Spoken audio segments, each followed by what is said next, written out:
appreciates your recommendation.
Anti-vaxxers are fucking dumb.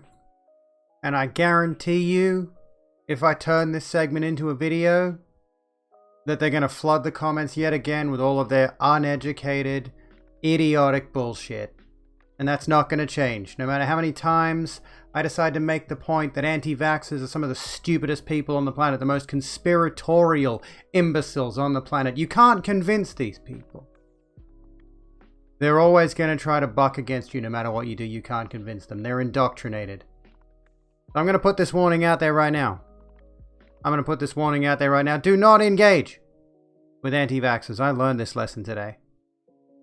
I mean, I really shouldn't have gotten into it with the morons in my comment section on one of my latest YouTube videos, but I did, and they just kept going. And honestly, Broken, I'm going to throw this out there. I probably blocked that cunt from my channel. There were a couple of accounts that I just saw it was going around and around in circles. They wouldn't listen to anything I had to say. They would constantly have some kind of backup argument to fall upon, which is not at all grounded in reality. They just keep cycling back around. As the old adage goes, do not argue with idiots. They will just bring you down to their level and beat you with experience. They refuse to accept their loss. They absolutely refuse. How's it going, folks? Welcome to the Rogue Room. I am Abigail Beck, and tonight we are actually going to tear into anti-vaxxers. Guy didn't get pissed until you said he was doing it for the fame. Yeah, true. Oh, no, actually, I didn't ban that guy. I actually clicked on his channel. By the way, there's one for Fox. There's one for Detroit. We'll get that posture check in here. And we'll have a little bit of a sip of water. Black cat. Vaccines cause autism. I wish that would explain everything that's wrong with me. No. Yeah, you can't fix people who believe without evidence. You're right, it is exactly like a religion. These people are heavily, heavily indoctrinated. What's on my shirt? It says, I make my own rules. Which, it seems largely like the people who refuse to admit the reality of vaccines abide by that, but I make my own rules too, and my own rules here in my Twitch channel and on my YouTube videos. They are my own. I made those motherfuckers. Actually, we might update the rules before we get super heavy into this. I'm going to put a stream marker here, but like basically we've already kicked off the anti-vaxxer nonsense. I'm just going to go into my rules here and set up. I wanted to add another rule to my chat rules, one that I've been meaning to for a while. We've already got don't be a reactionary, use common sense, be kind to yourselves and each other. That's rule number 1. There was one that I wanted to add today. I had it on my mind. Hey Nika, how's it going? Ignore the anti-vaccines? I mean, ideally yes. When will I do Just Dance? How about never? I'm amazed there are any Just Dance streamers left given, you know, all the DMCA shit. And that reminds me of someone who was... What about Denise Richards, by the way? What of her? I don't have any opinions of Denise Richards, honestly. I haven't watched enough of her stuff to care. What was I going to say? Oh yeah, like the people who did... There were people who literally built their entire brand around Twitch Sings, for example. And this is really sad, honestly. Like, but with all the DMCA shit and them having to shut Twitch Sings down... a ton of people just who are having really good progress in Twitch Sings have not been able to find footing again. Cute headband, thank you. What was the rule? Oh my god, damn it. There was a good rule I wanted to add, and I'm just like, what was the rule? There was a rule here. I forgot. Do not engage. No, not do not engage. I mean, I want to. Honestly, I want to engage. That's the thing, is like I would prefer if people come in here with reactionary viewpoints. I mean, preferably don't be a reactionary is rule number 2. Gotta be rule number 3.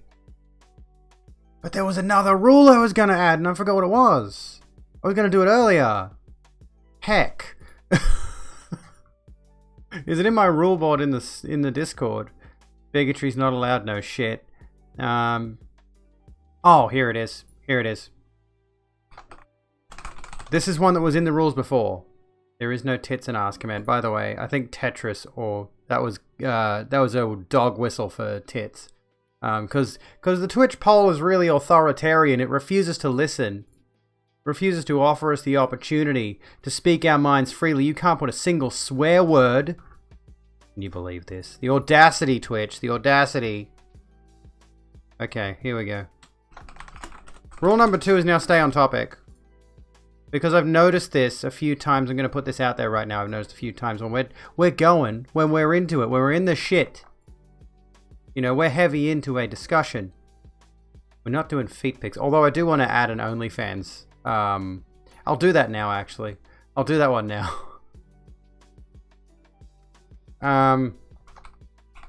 Here we go. Don't spam this. Actually, is there a way to add a response to it?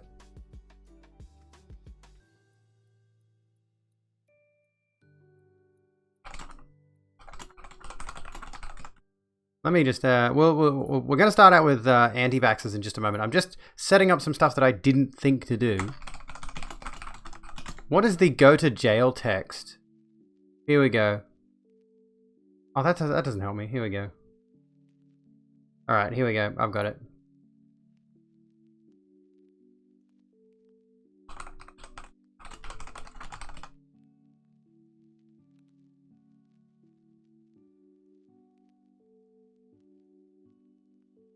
I wish I could do this as a moderating thing that's like a joke, where like it times you out for 10 seconds, but I don't know how to set it up that way. I think you need Nightbot or something to do this specifically, like if someone redeems a certain command, it gives them a timeout, which would be really good. I feel like I may need to install like Nightbot or some kind of thing that's like a channel point redeem. Like I've seen people who do channel point redeems and it does something on the stream, like Noom has that.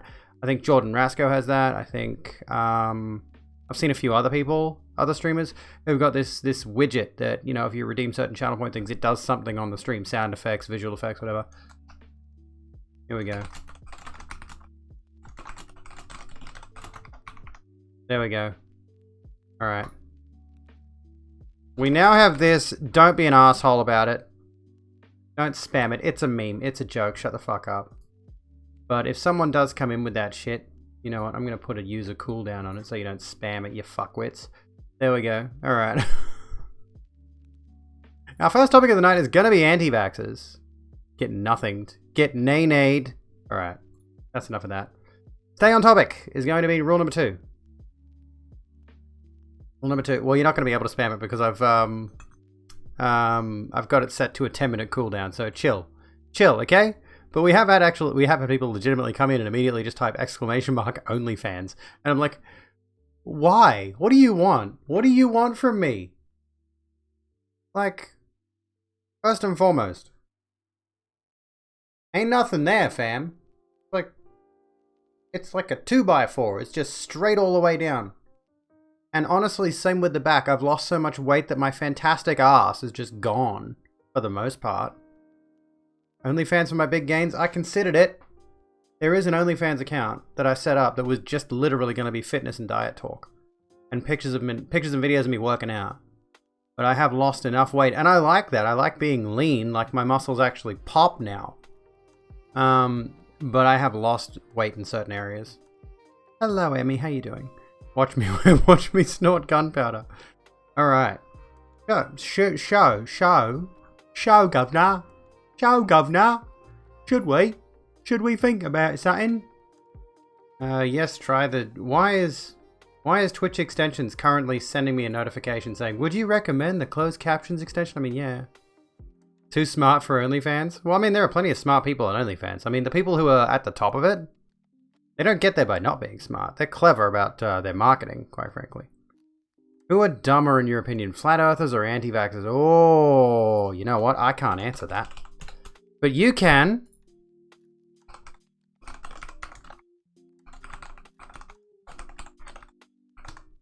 You can, folks. I need you to. Yeah, like people like Belle Delphine, for example. I mean, she's got not an anti-vax. She's got an OnlyFans now, and the reason that her OnlyFans is so successful is because, yeah, she marketed herself like crazy. She became that cringy, slutty troll archetype. You can't even... Oh, I should have added an I can't decide option. So the new rule is stay on topic, but we haven't actually gotten into the topic yet. We will get into the topic shortly. We're going to talk anti-vaxxers as our first point of contention. Is the music too loud? I have bumped it up a bit. Babby Yabby. How's it going, Rena? What's going on? True, Kez has a point. Anti-vaxxers actually cause harm. Flat earthers are a bunch of dumb dickheads who don't really affect anyone.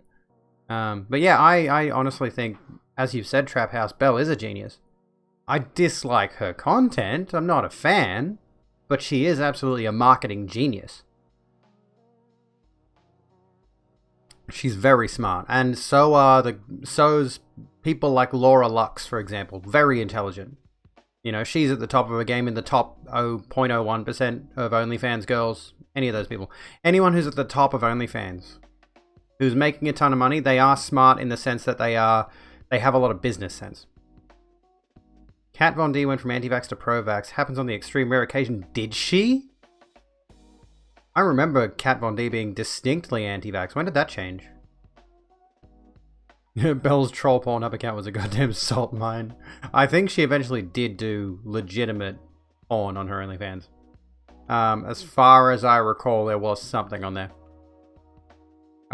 There was something going around Twitter for a bit, where it was Belle next to what is very obviously a person with a penis, and she had photoshopped Pickle Rick over it. Made some gross jokes like racist, sexist, transphobic kind of stuff, or just like, what, she's gonna goatsy herself? Like, what kind of gross are we talking? Flat earthers are dumb, only slightly edging out anti-vaxxers. However, I do think the point to be made, yeah, I mean, this isn't really a point of dumbness per se, but anti-vaxxers are actively causing harm, whereas flat earthers are just dickheads. You know, there's no real harm there. Like, how exactly are you going to, as a flat earther, cause harm to other people? Whereas with regards to anti-vaxxers, there is specifically the notion of, you know, if you're encouraging people to not get vaccinated, you're encouraging people to spread the illness that is killing people, sort of thing. Yeah, actually, yes, you did. Yes, she did, sorry, Ty. She did post the My Perfect Day thing. It was a very rapey looking situation. Random, but you're watching a TV and another ad is on featuring a perfectly clean house that has children in it. What the fuck? That is not true at all. The way that they portray houses in television commercials and in television in general is absolutely absurd. Heard the Kat Von D's husband was a neo-Nazi. Oh, great. Oh, great. This is why some people just get so addicted to, like, watching Netflix or playing video games or absorbing themselves in fantastical novels and completely escape the world. Okay? They don't have to pay attention to all the stupid bullshit that the world does. Fucking neo-Nazis, man. Belle's currently in push the envelope mode. Yeah, it's a measured conscious decision, absolutely, yes. Like, it's a business decision, so... It's also very anti-Semitic. That's not good. That is not a good thing. More flat than the earth. Feels... Can I get a cheers in chat? That's I feel that. Wasn't going to share her baby's medical stuff publicly, but didn't deny she was anti-vax. Read post-apocalyptic sci-fi because I dream of a better world. This is why Mad Max is so popular. This is why, like, the Chronicles of Riddick is so popular. I would rather live in a world where at nighttime a bunch of evil monsters fly through the sky and tear people to pieces. That wasn't Chronicles of Riddick, that was Pitch Black, but still. Then they went back and they did Riddick, which was basically Pitch Black, but with higher graphics. They just turned the graphics up on Pitch Black, and then you get Riddick. And I believe there's going to be another one as soon as Vin Diesel gets the money together. Venmo doesn't have the option to Venmo some titty. That sucks. I need to get Venmo. Need to get on Venmo. In the apocalypse, the best place to go is Bunnings, true. But do they keep the snags at Bunnings is the problem. Those are Coles snags. So I doubt they keep them at Bunnings. I know they're Coles snags. I've seen people who are doing their Bunnings things. They come to Coles.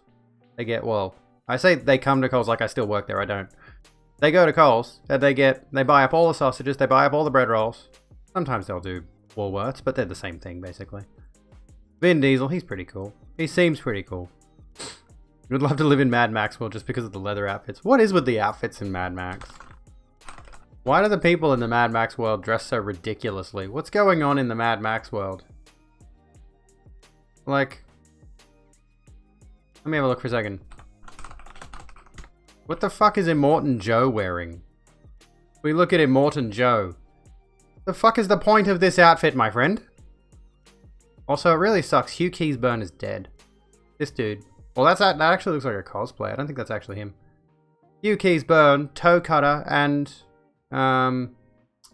Immortan Joe sadly passed away recently. Legendary Australian actor who has appeared in a few other things. Actually, it's a very fair point, Pam. It's the post-apocalypse. Trying to seem scary, yeah. First thing you found me look up anti-vaxxers was, I thought all anti-vaxxers were idiots. I ended up oh no. That reminds me of, hang on. What was her name?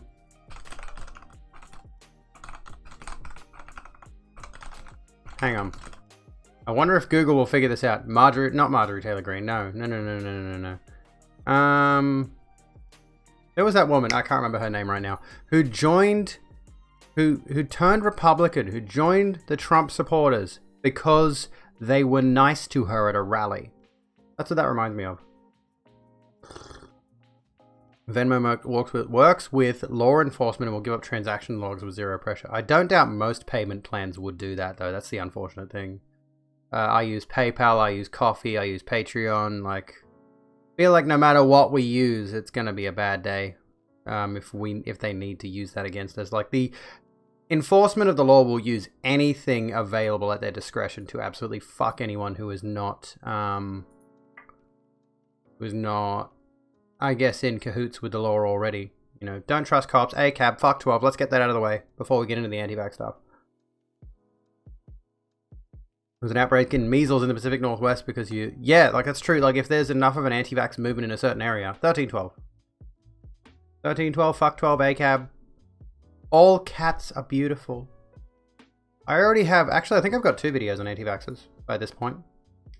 The first one was, let me go back. This is from the stream the other night, and honestly, all we did was look at an article from, admittedly, the Herald Sun, but it was anti-vaxxers and police clash at protest in Melbourne. And the Herald Sun is a right-leaning publication, but that just goes to show that I will read anything. Let me think, there has got to be another one, either that or I did an old, yeah, we're going back here far enough, and honestly, I don't think I'm finding anything else that's anti-vax. That's relatively recent. No, not really. So this will be new anti-vax content. All cats are beautiful. All cops are bastards. Again,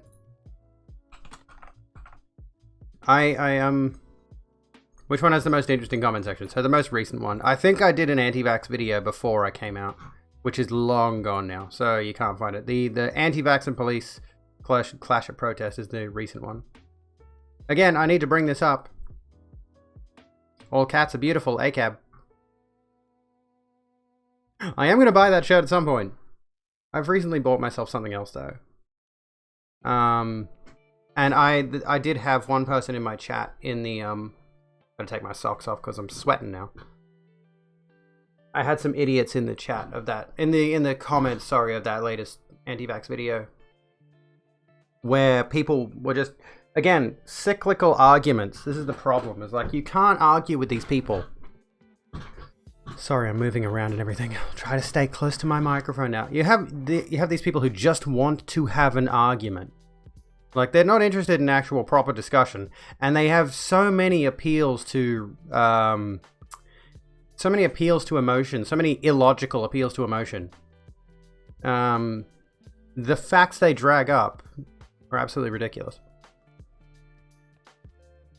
Wasn't a full outbreak, however, there was a significant rise in cases, and that's the problem, is like that can turn into a significant rise, can turn into a full outbreak.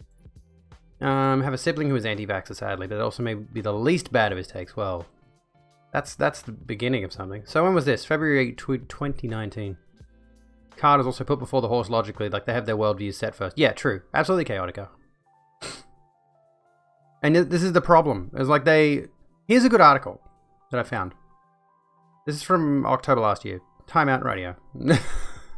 If anyone's a mod in chat, if we have any mods in chat, if someone wants to time out Ty for 60 seconds, the 60-second timeout, if someone wants to redeem it, now is your chance.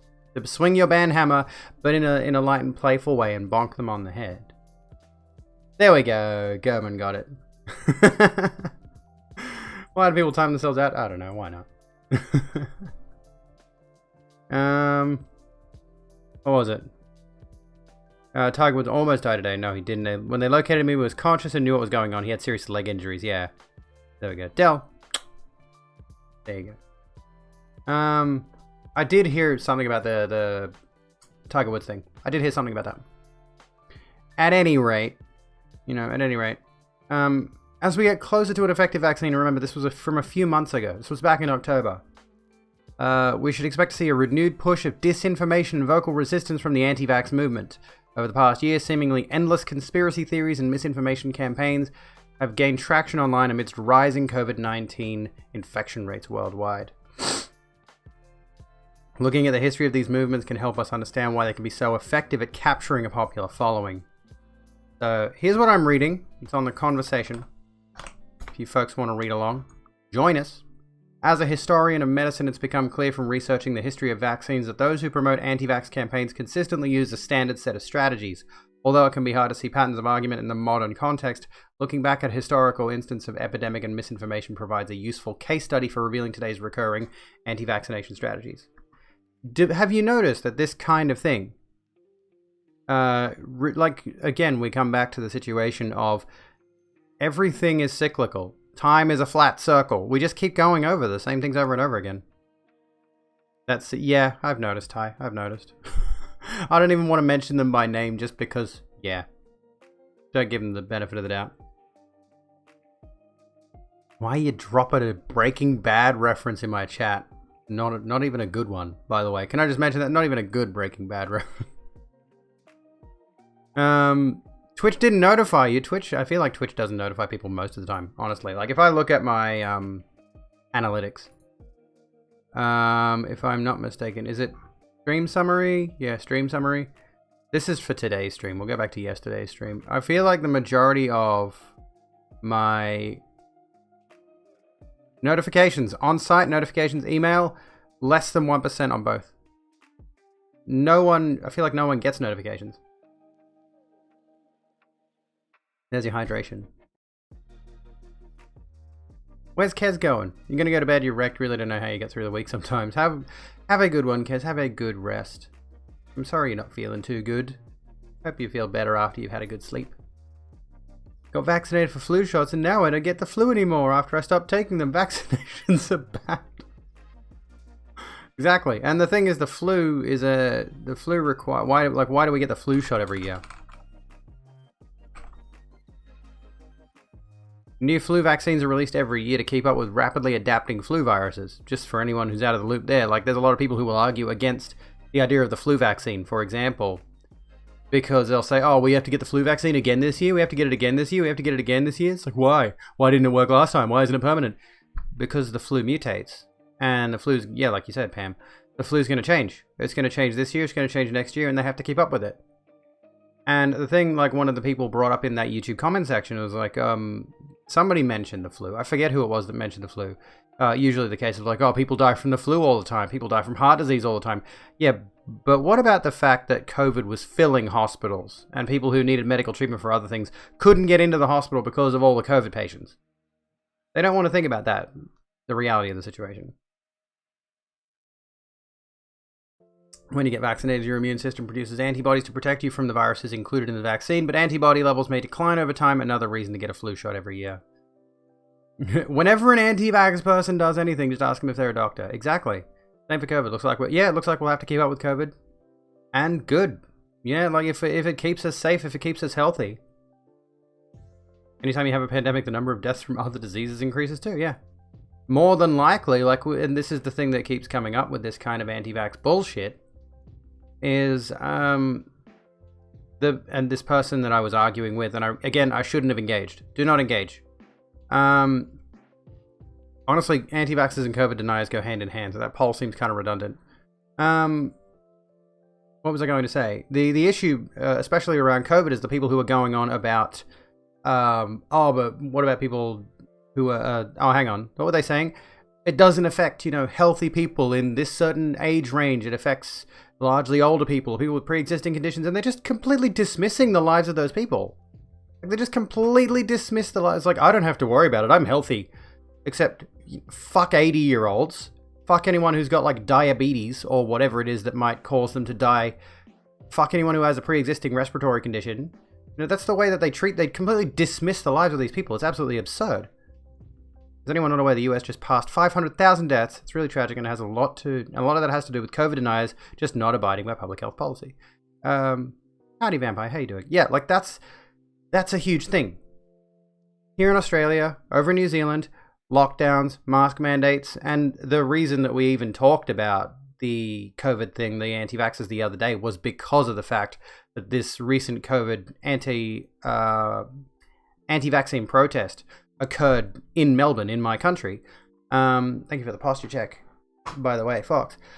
But the reality of the situation is that across Australia, by and large, we have obeyed by the lockdowns. We've obeyed the mask mandates. We've kept our social distancing. We have largely not gone out unless necessary. And you know what? Our lockdowns didn't last that long. Now, in recent times, we have had to re-up like mask mandates occasionally. Everywhere has now got like hand sanitizer out available. Some places actually have masks. You can, if you need a mask to go into a certain place, there are still like medical places, generally speaking, require you to have a mask if you're going in there. Broken. There you go. And over in New Zealand, again, severe lockdowns. Nobody was allowed to go anywhere. Everyone had to wear masks. You were only allowed to go out if you were an absolutely essential worker. Their lockdowns were minimal. And any time there's been a case, they lock down again. Why did that alert not make any sound? Zero will to live. Welcome to the Rogue Room. Sit down, grab a drink, and chill out with us. And Discworld sucks. Sit down, grab a drink, and chill out with us. My name is Price. What's going on? Why is my alert not making any sound? Am I just not hearing it? I'm just not hearing it. I don't know. Can you hear it? I can't hear it. Can't hear my alerts, bruz. What did Dabby do today? Not fucking much. You can't hear it? I'll have to check it. I'll have to check my alerts, mate. Not again. Why are they fucking up? Streamlabs, for fuck's sake, bruz. What did Friendly Geordies do now? What did he do? At any rate, as we were saying, New Zealand had the lockdowns, severe, like stage 4 lockdowns, and they've kept on top of those, and they've, let me just see here. They've kept on top of those. Sound volume is at 40%. It should be playing. And yeah, the eventual result is that they were able to reduce their lockdowns.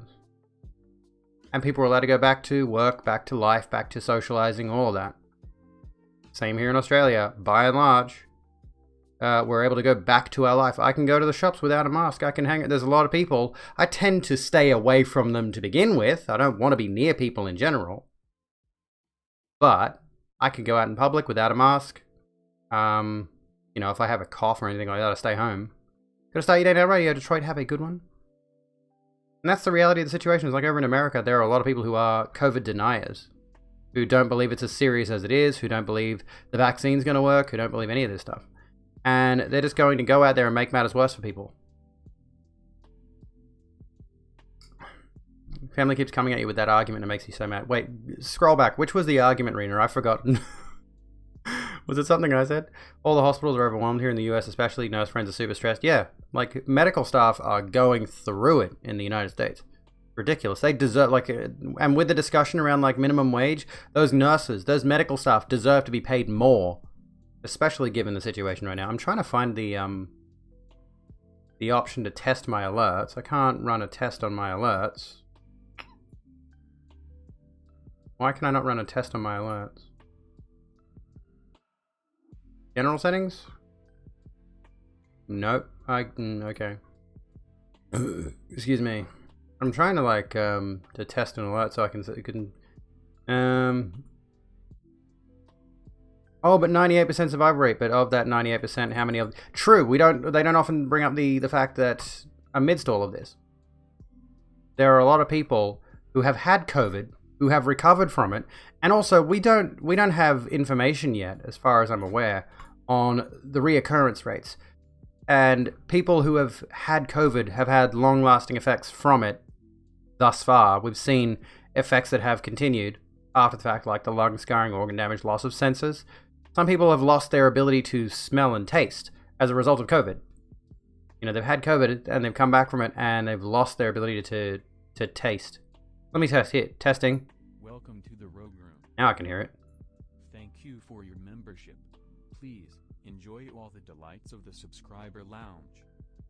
This is a test. There we go. Okay, so there you go. You can catch COVID, survive, recover, and then catch a different strain of it. Exactly.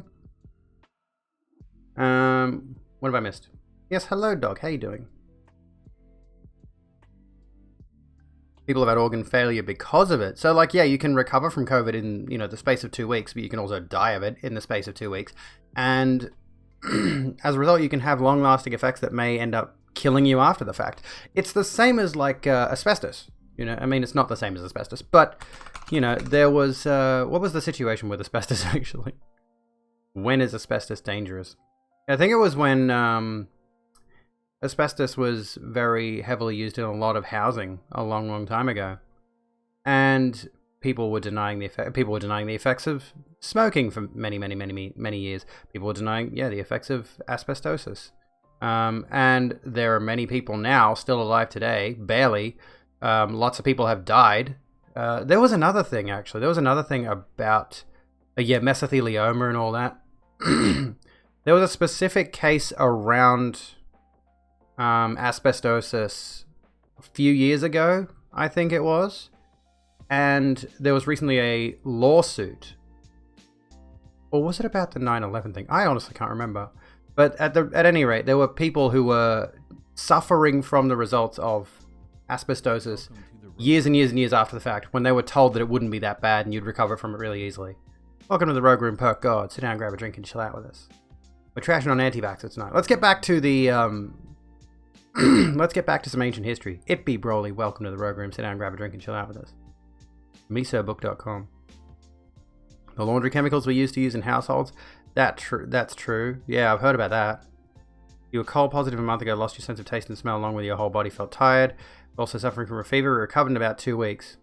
We're doing... I shouldn't have had the bit of philosophy thing. God damn it. Alright. We'll stop for a sec. Let's do a bit of philosophy. The army denied their recruits from harm when testing nuclear weapons? Yeah.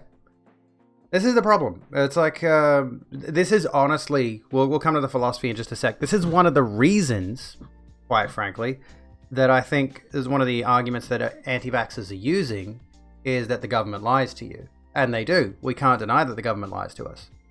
However, the situation is specifically that in this case there are very well-known, very well-trained medical professionals who've been doing this their entire lives who are telling us, hey, COVID's fucking bad and it's killing a lot of people. Oh, that was an accident. I can refund it if you want. I can refund your points if you like. Or we can come back to it. Remind me. We'll do some philosophy shortly.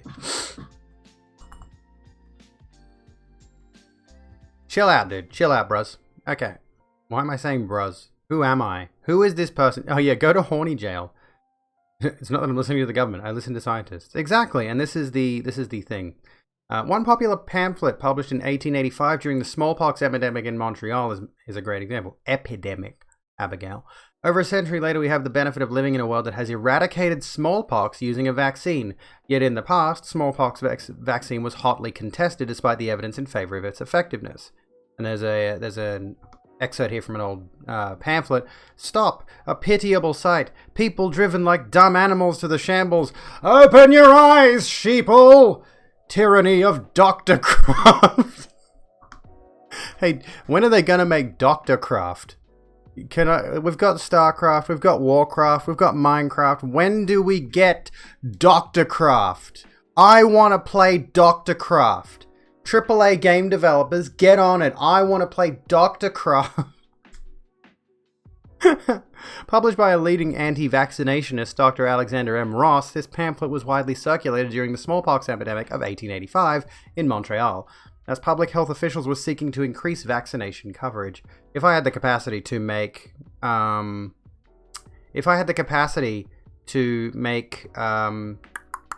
a video game, which I have tried in the past to learn, but I'm very impatient. Dr. Craft, where you can craft your own doctor and fly a TARDIS. Ross seized on the opportunity of increased health measures to gain authority, notoriety, and personal fame. He painted himself as the hero of his own story, the only doctor who had dared to doubt the fetish of vaccination. So this guy was basically like the 9 out of 10 dentists kind of thing. He was the 10th dentist.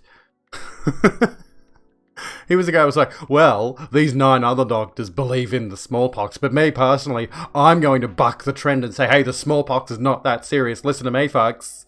You should listen to me because I am not listening to the conspiracy of those 9 other doctors who believe that smallpox is actually wiping out our civilization. Did you sit here long enough to get enough points to highlight a hate message? They do. I mean, if they follow the stream, they get like 300 or something like that. So, being that highlight is only 100, maybe I should increase the amount. Yes, that is a Wind Rider floof. And look at my little cat that I got. I got a little cat. I'll show you the cat soon. But yeah, this Ross guy sounds like the 10th dentist. For those of you who don't know, like the maybe we could just ban those. What was it? If you go to the 10th dentist subreddit, on Reddit, the idea behind this subreddit is you post opinions that are not commonly held. And if people agree that that's not a commonly held opinion, they boost it up in the algorithm. They upvote it. So, like, Daft Punk are overrated, for example. The Office is lifeless and dull. I'm not going to read that one out. Ew. People should stop criticizing, or at least criticize less sports video games for not making many changes. Like that kind of shit. Oh, your middle finger. There you go. Hello, Lily. How you doing? So that's the general point I'm making there with the 10th dentist thing. I mean, you already know what the 9 out of 10 dentist thing is. 9 out of 10 dentists recommend this thing. And the 10th dentist is the guy who says, no, don't brush your teeth. Don't do it at all. And that's who Alexander M. Ross is here. Despite this, it was discovered that he had recently been vaccinated. Okay, even better. This gets even better. Despite this, it was discovered that he had been recently vaccinated during the epidemic, a fact that was gleefully reported by the major newspapers at the time. So this guy who was arguing against the smallpox vaccine was vaccinated during the epidemic, and again, this comes back around to the fact that these anti-vaxxers, by and large, more than likely have been vaccinated in their childhood or something along those lines, in their youth, or they might have been vaccinated against this or that. More than likely. You know, well, it's like 2:30 and you have to be up for work in 5 hours. Well, that's not good. Are you just going to stay up? Why would they recommend something that makes them lose money, though? Don't believe the 9 dentists. His pamphlet serves as a prime illustration of the strategies used by anti-vaccinationists both then and now. These arguments are not new and have changed little over time. Learning to recognize their packaging and modern form can help with effectively combating their power. Am I mistaken? Or has Donald Trump explicitly espoused anti-vaccination talking points? Like he's spread misinformation, like the whole hydroxychloroquine thing. You know, that's actively, demonstrably. Well, I think that the point is, you know, it's not proven to have any efficacy. You know, I've liked what I've heard of Daft Punk. I haven't listened to much of them. Maybe I should at some point. Daft Punk isn't real. It can't hurt you. I'm against vaccines, but I'm going to take a vaccine. He's not going to tell you that, though. That's the thing. This honestly feels explicitly villainous. This is absolutely detestably vile behavior. Let's get that out of the way right now. This is really, really bad shit. This is the kind of thing that these people tend to do. You know, is they will tell you the thing is bad. I'm not quite sure what his ambition would have been here by telling his patients, oh, don't believe the vaccine, and then getting it himself. I guess you could argue maybe if his patients were sick over and over again, he could keep giving them snake oil medication to try to treat the illness. It's like, oh, my boy's come down with the pox, doctor. What am I gonna give to him? And it gives them another type of snake oil. That might be the case, honestly. Again, this is 135 years ago, but COVID-19 anti-vaxxers use the same arguments from 135 years ago.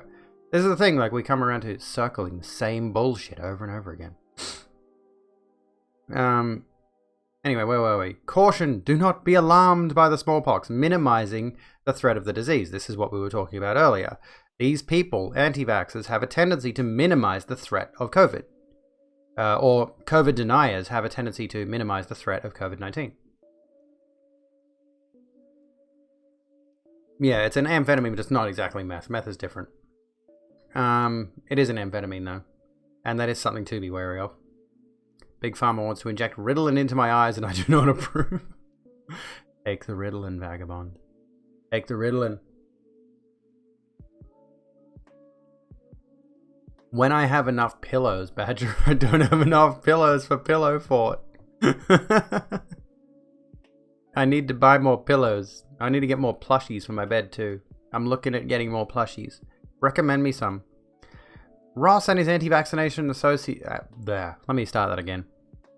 Ross and his anti-vaccination associates were quick to dismiss the threat of smallpox. Despite mortality rates between 30 and 40% and the extreme contagiousness of the disease, it was common for anti-vaccinationists to claim that smallpox was only a minor threat to the population. Can we talk about the term anti-vaccinationists? This is too many fucking syllables. Too many fucking syllables. Anti-vaxxers. Every time I see the phrase anti-vaccinationists, I'm gonna sub it out for anti-vaxxers. So, I mean, pro-deathers. That's a good way to do it. Give me a Pusheen plushie. Absolutely yes. Fuck yes. And more spider plushies. Anti-lifers. And the anti-vaxxer movement is based off a forged study. That's absolutely right, Lily. The original, like, the person who kicked off the anti-vaxxer movement is, well, I guess you could say the modern anti-vaxxer movement, specifically the anti-autism anti-vaxxer movement, was kicked off by somebody who had his medical license revoked. By a doctor who had his medical license revoked. Thank you for the posture check. Andrew Wakefield. Yeah. So this is specifically... Oh, no, hang on. Yeah, it is talking about the... talking about the vaccine? I think it's talking about the vaccine. I was going to say, like, it's specifically talking about... Oh, I was about to drink water anyway, but thank you, lesbian. This is specifically talking about smallpox and people minimizing the threat of smallpox. Lily, welcome to the Rogue Room. Sit down, grab a drink, and chill out with us. This is, yeah, specifically talking about the smallpox situation and how all of this stuff sort of just carries over. Like, these arguments just keep continuing. As we were saying, Ross decried the senseless panic caused by health officials and physicians over the epidemic, claiming that smallpox was not in fact epidemic and that the city had very few cases. Official numbers for the epidemic... Let's stop there. Let's stop there for a second. Like, very few cases, again, if you want, actually. Funny you should say that. So, Shorty the Tall, I have a command for that. Which tells you, there we go, exclamation mark, Rogue in chat tells you about me. How you doing, by the way? As I was saying, gonna try to get some sleep, Lily Radio. Have a good sleep. Have a good sleep. What was I saying here? Where were we? Decried the senseless panic caused by health officials and physicians over the epidemic, claiming that it was not epidemic and the city had very few cases. Again, that comes around to the overall situation worldwide, where a lot of people, again, are downplaying the fact that, oh, it only has, there's only like 2% of people getting infected with it, or, you know, very few people are dying on a worldwide scale. And there's a lot of deaths, and again, hospitals are being filled up with COVID patients in certain countries, whereas in other countries that have actively tried to lock down and do the whole mask mandate thing and get people treated, they're actually, you know, having a better time of it than, say, America or England. Pretty sure England is still going through it pretty heavily at the moment. Not 100% sure on the rest of the world in terms of, like, let's see where How's COVID? How are COVID cases worldwide? We are very fortunate that cases are trending downwards, which is a good thing. 2% of 7 billion. Total deaths worldwide is 2.48 million. Total cases recovered is 63.2 million. But again, we have to point out people who actually had symptoms have been experiencing after effects. Organ damage, things like that. Gotta go for class. Radio Vampire, have a good time in class. Have a good one. Thank you for being here. So, that's a lot of people. 63.2 million people. And honestly, I feel like it's medical... I think it's medical advances that have managed to... That's 63.2 million people killed. People who recovered, sorry, not people killed. Could very well have been 63.2 million dead if we were living in a different time period. Medical advances have kept a lot of people alive. Medical treatment has managed to get people through this. You know, we know a lot more now medically than we did 135 years ago. And cases like the Spanish flu and smallpox and measles and influenza, you know, going back decades, centuries, there were pandemics that routinely wiped out tons and tons of people because they didn't have the medical knowledge that we have today.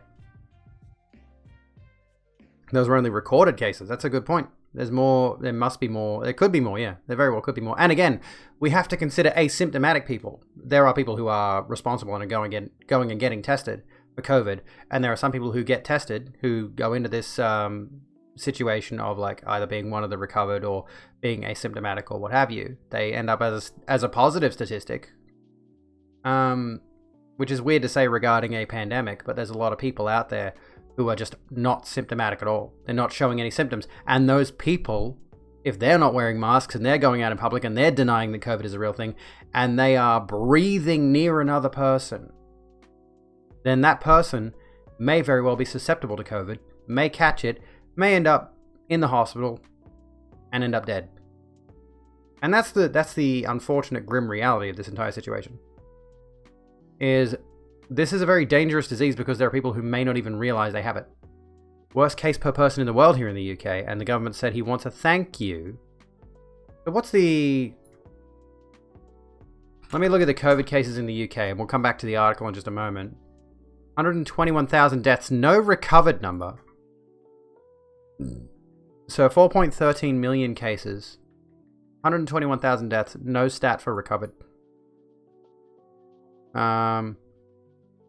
COVID bad. That's a very hot take, Vagabond. That's a very, very hot take. I feel like you may get cancelled for that one. Asymptomatic characters are a huge contribution. They are. They are absolutely. 4.13 million cases in... That can't be. Hang on a minute. UK population, 66.5 million. That's a huge number. Holy fuck. 4.13 million cases in the UK. Out of a population of 66.65 million in 2019, for the record. That's as of 2019. How many COVID cases in the USA again? 28.3 million people have caught it. 502,000 deaths. Again, the USA is a population of around about 328 million as of 2019. As of just over 2 years ago. Or just under 2 years ago, sorry. A lot of people. I mean, even if I don't contrast it with the population, that's still a ton of people, right? That's still a fuck ton of people. Friend recently tested COVID positive along with dad, and why would you argue against them getting the vaccine then? Honestly, why? Like, you mentioned something about being anti-vax before. I would urge you to change that stance. You know, we're going through this smallpox thing right now. We're discussing the smallpox situation. It's your dad. Then rebel. I'm just gonna just don't agree with him. You're allowed to do that. You mentioned that you might be, like I think you mentioned that you might be anti-vax because of your parents. Don't let them influence your viewpoints. That's the thing. I disagree with my dad on a few things. Quite a few things. I think he's fairly conservative actually, but he is accepting of me as a trans person, so whatever. That's the main thing. Anyway, where were we? Roster cried the senseless panic. Here we go. Official numbers for the epidemic would eventually rise to 96,000 reported cases with 3,234 deaths, nearly 2% of Montreal's population at the time. Nearly 2%. 2%. An additional 10,000 cases were recorded in the province of Quebec, but historians believe the actual numbers were likely much higher. Sorry, I'm trying to... I'm struggling to read at the moment. These numbers and the story of this epidemic have been narrated in the by historian Michael Bliss in his non-fiction account, Plague, A Story of Smallpox in Montreal.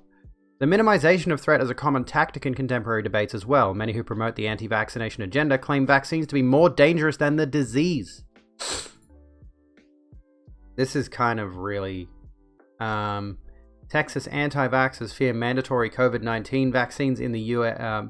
Fear mandatory COVID-19 vaccines more than the virus itself. This is the really scary thing that was coming up in those Melbourne protests. These people who are going out of their way to say, oh, it's going to be really bad when the government starts mandating that we have these vaccines, and it's going to be 1984. Like the... Again, they have this obsession with the idea that the government is going to come down hard and authoritarian on them because they're trying to combat a pandemic that is killing millions of people. And the reality of the situation is those protesters were going on about mandatory vaccines when the vaccines themselves are not mandatory. And yeah, the government already pushes vaccines for other diseases. 1984, but everyone gets health and welfare checks. Like... I'll take it. Fuck it. Put me in an authoritarian regime if we get healthcare and welfare checks. I'll take that form of authoritarianism. Put me in that dystopia, please. Put me in the dystopia where everyone has a good time and socialism is good. Can we have socialist dystopia, please? I want socialist dystopia. In case it wasn't stated, US infections to date are 23,993,504 out of 328 million, roughly. Deaths are at 500,000, but infections are very high, and of course we know there are long-term effects. Conspiracy theorists are actively hurting/killing people. You're entirely correct, Pam. Unite Australia, you're in fucking NZ at this point. Arden. I want to live in New Zealand. Jacinda Ardern is great, dude. Got vaccinated for things like measles and mumps as a kid because the government demanded it. Exactly. Like, we already do have... ouchie. We already do have... mandatory vaccinations. Like if you there are not specifically mandatory vaccinations, and I guess this is the argument that the anti-vaxxers are making, is that certain workplaces, for example, were saying they would not allow you to apply to work there, or they might fire you if you don't get the vaccine. And it's the same for childcare in Australia. If you don't get your child vaccinated, they can't go to school, they can't go to preschool, can't go to daycare. Like, your child needs to be vaccinated because guess what? Children are very, very vulnerable to serious diseases like measles and smallpox. Do you know how many children died of smallpox? The answer is many. A lot of them did. And yeah, it sucks to see my son bawling his eyes out when the needle goes in his arm. But I know he's not going to die, and I won't have to buy a fairly cheap coffin by comparison to a much larger one were he to die as an adult. That's like the one benefit that anti-vaxxers have. Yes, I'm going to make a dead babies joke because I want to hammer this point home. Cried when you were his age and got shots? He'll live, yeah. He'll live. He's fine. My job can't force me to get the vaccine. No, but they can sever ties with you if you don't. Yeah, exactly. And that's not authoritarian. That's not authoritarianism. That's not fascism. That's just business. Let me come back a second. It's fascism at this point, not just conspiracy theorists. Fascism 101, create a false reality. You're absolutely right there, Anarchy. Actually. I need to do some more reading on the specifics of fascist ideology, but that is a point. That is a fair point, is to spread a dangerous and unrealistic idea of the world. Seriously, fuck anti-vaxxers. That's what we're on tonight. We're on the fuck anti-vaxxer train. And then tomorrow, maybe I'll vaccinate some hollows in Dark Souls with my Zweihander or something. Vaccinate them against life. I don't know. I've been feeling Dark Souls lately. And I was considering Write-Off Wednesdays, so, you know, that may be a thing. Anyway, wait. Ross decried the senseless pandemic. We read, senseless panic, sorry. We read about that. The minimization of threat, we've done that. Okay. Claims that vaccines cause illness are ineffective, or both. The Zweihander was a real weapon, yeah, true. That's why we use the Zweihander. Because it is a real weapon and it is effective. Vaccination. Here's some more stuff from this guy's little pamphlet that he put out. Vaccination has been weighed in the balance and found wanting. Vaccination does not prevent smallpox in any cases. Vaccination does cause loathsome and often fatal diseases. Many children are killed outright and thousands have their health ruined by it. Vaccination does not lessen the severity or the fatality of smallpox. The proportion of vaccinated persons who have smallpox has steadily increased as vaccination has been extended, and the number of deaths in proportion to the cases is the same as ever. In the last epidemic of smallpox in London, 92% were persons who have been vaccinated or revaccinated. The old discredited fake study. That is the exact same stuff. Exactly. This is what we're saying. Like, this is 135 years ago. This is 135 years ago. Just imagine if this was an article from 135 years ago. Can you imagine if we last long enough for the internet to have been around for 135 years? I have done very brief voice acting in the past, but it was a long time ago and I never followed up on it. I've considered it, but I don't even know where you would start with voice acting stuff. Honestly. I've considered it. Whoever had the idea to do that can literally get fucked. It's Porsche Yorkshire. Why is she Welsh now? Although modern arguments have focused on the false claim that vaccines cause autism, historic arguments were much more varied in their allegations of infections from the smallpox vaccine. The anti-vaxxers of the past claim that vaccination caused a full spectrum of diseases from smallpox itself to syphilis, typhoid, tuberculosis, cholera, and blood poisoning. These claims were not always groundless, but their risks were consistently exaggerated. Cases have been known to occur of secondary disease transmission due to poor practice. Some physicians used arm-to-arm vaccination, meaning they would use the same instrument to vaccinate a whole line of people. This is why things are better nowadays. Or used vaccine prepared from a human source rather than a bovine source. The lack of sterile cleaning between operations or the use of vaccine prepared from an infected person could lead to rare cases of secondary disease transmissions. The discovery of such transmissions, years earlier sparked some of the first regulations around vaccine preparation and administration, and generated a keen concern within the medical community around vaccine safety, a concern which has continued to be a mainstay of vaccine production to this day. That's good. You know, we have vaccine safety now. That is a good thing. That's a positive. Even when reading in a random accent is making you smile and you needed that, well, good. I think I need more water. I'm out of water. Declare vaccination is a part of a larger conspiracy. This is quite frankly my favorite part of this entire debacle with these anti-vax types. Outrage on personal liberty. Montreal working men and women forced to be vaccinated. Again, that comes back to the situation. I do need one of those 2-liter water bottles. My Coke cup isn't cutting it. Give me a sec. I'll grab my shaker. Let's got water in it. Stay there. Also, don't be a cunt.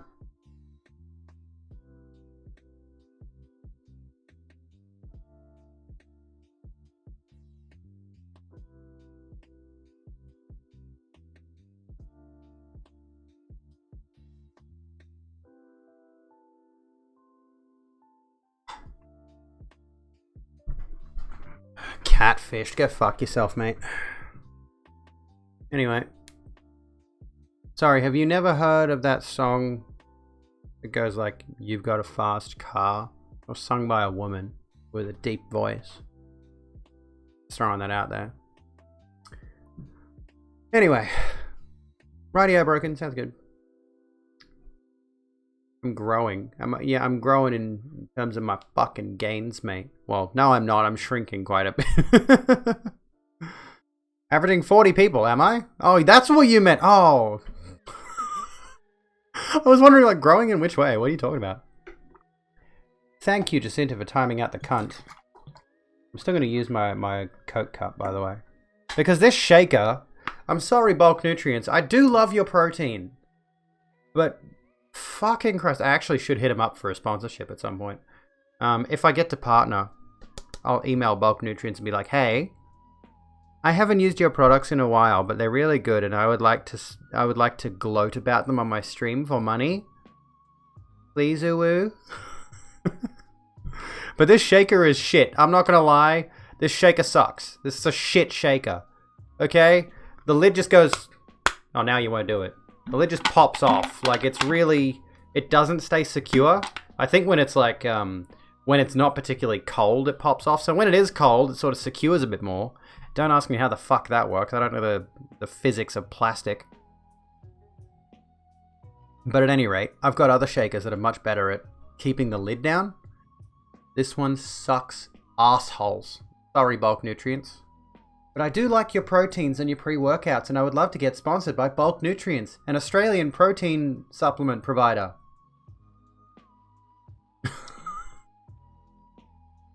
It go cold and that's Pog.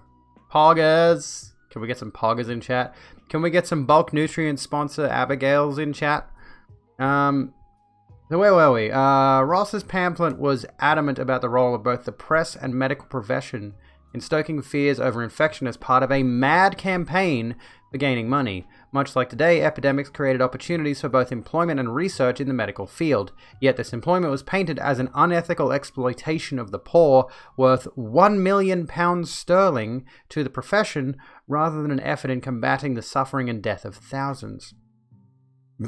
Yes, they are Australian, and maybe I should not say this, but if I'm not mistaken, they're actually fairly local to me. Additionally, public health measures were depicted as an assault on personal rights and an overreach of government power. Talk no longer of Russian tyranny, Ross declared, for there was none so formidable as the city health officials.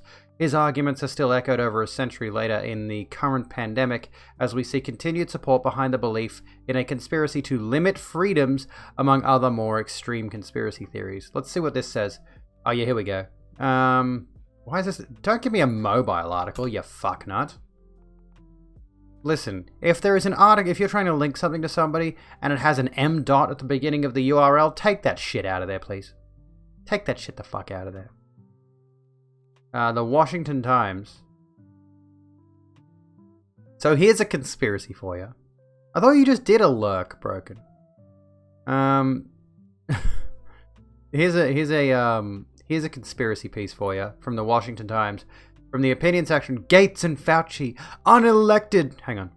Gates and Fauci, unelected destroyers of freedom. If they had their way, you'd need an immunity card to move about freely. Bill Gates, billionaire philanthropist, and Anthony Fauci, the White House's go-to for shaping the public's response to coronavirus, have been given some mighty powers in recent weeks. Specifically, the powers of influence that have led to the shuttering of businesses, shutting up of citizens in their homes, shutting down of schools around the nation, stalling of the national economy, and of late, shaping of messaging that's led to thousands of Americans wearing stupid face masks everywhere they go. Who elected these guys so they could sink so many of America's freedoms? That's right. Nobody. But because Gates is a philanthropist who's giving millions and maybe billions to help develop a coronavirus vaccine, and because Fauci is the director of the National Institute of Allergy and Infectious Diseases, NIAID, and thereby, by default, by medical professional and government service default, afforded philanthropist-like status, the media give free passes to them both. Gates is always, Mr. Gates, yes sir, Mr. Gates. Hang on. America the Grateful. I wasn't sure how to read that. Vox sums it up perfectly, offering sober, apolitical analysis. Gates has been on a ceaseless media tour, preaching a stay-the-course message when it comes to social distancing and full steam ahead when it comes to coronavirus treatment and vaccine development. It's a lapdog treatment for him. Thank you for the hydration and the posture check. I did do my posture check. Oh my goodness. Oh my goodness. Okay. Okay, my arm still hurts, by the way. That's not from the vaccine. That's from me getting a blood test and fucking up with the fucking cannula. Not catheter, cannula. At any rate, you see what we're getting at here. These absolutely absurd thought pieces that, again, like, if we, like, let's just look at this. This is just ranting and raving. Like, what's the... Have a gay posture check. After sit even worse. After that thing that so many streamers do where they're like this. And they're like hunched over with their knee like here. And they're like, so, I went to the chiropractor today. And I couldn't figure out why my neck was hurting so much. I want a better chair for the record. But the chair I want is an office chair that's like $1,500. I don't want to get one of the gamer chairs because those are terribly made. Rena the pansexual takes her foot off the chair. What was I saying? Okay, COVID. We're talking COVID. And this thing, like, this keeps going. It's just rambling. It's just like, you just look at this. Look at this shit. Okay. Bill Gates calls for national tracking system for coronavirus during Reddit AMA. Eventually, we'll have some kind of digital certificates to show who has recovered or been tested recently, or when we have a vaccine who has received it. What's a digital certificate? Obviously, some kind of recording and tracking mechanism that relies on technology to alert, in context of discussing coronavirus, who has recovered versus who has been tested versus who has been administered a vaccine when we have one. As Gates wrote, like, this is absurdist. This is absurdist. Fuck. These are people who are absolutely going out of their way to push the most ridiculous notions they possibly can. They really feel like it's the end of the world. Basically a different version of contact tracing, yes. Greedy Foundation stopped Oxford from putting out its vaccine. Well, yes, true. Still exclusive rights to AstraZeneca, who isn't producing enough now. If I'm not mistaken, is Oxford back in production, or... I feel like I read something about that. I was reading something about Oxford being in production of a vaccine now. I may be wrong on that one. I'll double check. I was reading a bunch of vax stuff today. Pro-vax stuff. Because, you know, the only stance you should have is pro-vaccination. Thank you very much. Let me see here. Much like today. Where were we? Oh, here we go. Yeah, okay. We already read the whole alternative, not alternative, the declaring a vaccination as part of a larger conspiracy thing. Yeah. Use alternative authorities that legitimize proof of your argument. So we're back to the smallpox thing. We're discussing the arguments of anti-vaxxers. I forget what accent I was using. I'm just going to keep changing it every time. For proof that vaccination is both useless and dangerous, read the following medical evidence from the most eminent physicians in Europe. Dr. W.J. Collins, MRCS, English, for 20 years, the public vaccinator of London, says, after 20 years' experience as a public vaccinator, I am convinced that no amount of care, nor attention to detail, nor cautious selection of lymph can obviate the risk of vaccination being followed by the crysipellatus inflammation. In fact, there is no certainty in the operation. I am now Cockney. Nebula Gwyn, welcome to the road group. Sit down, grab a drink and chill out with us. Dr. John Epps, after 25 years' experience as director of the Generian Institute of London, England, after vaccinating about 120,000 people, finally declared in 1861, vaccine virus is a poison. As such, it penetrates all organic systems. It is neither antidote nor corrigan, nor does it neutralise the smallpox. Nobody has the right to transplant such a mischievous poison into the life of a child. Somebody please shoot me in the head. I don't deserve to do this to you. I apologize. I see you've brought Ham. guests. Welcome. Thank you for the raid. How's it going? How is it going? Welcome in. Going on? The vaccine, the mark of the beast. If fascism is successful and the fascists get powerful, yeah, I'd be pretty pissed too. We gotta push as far left as we possibly can.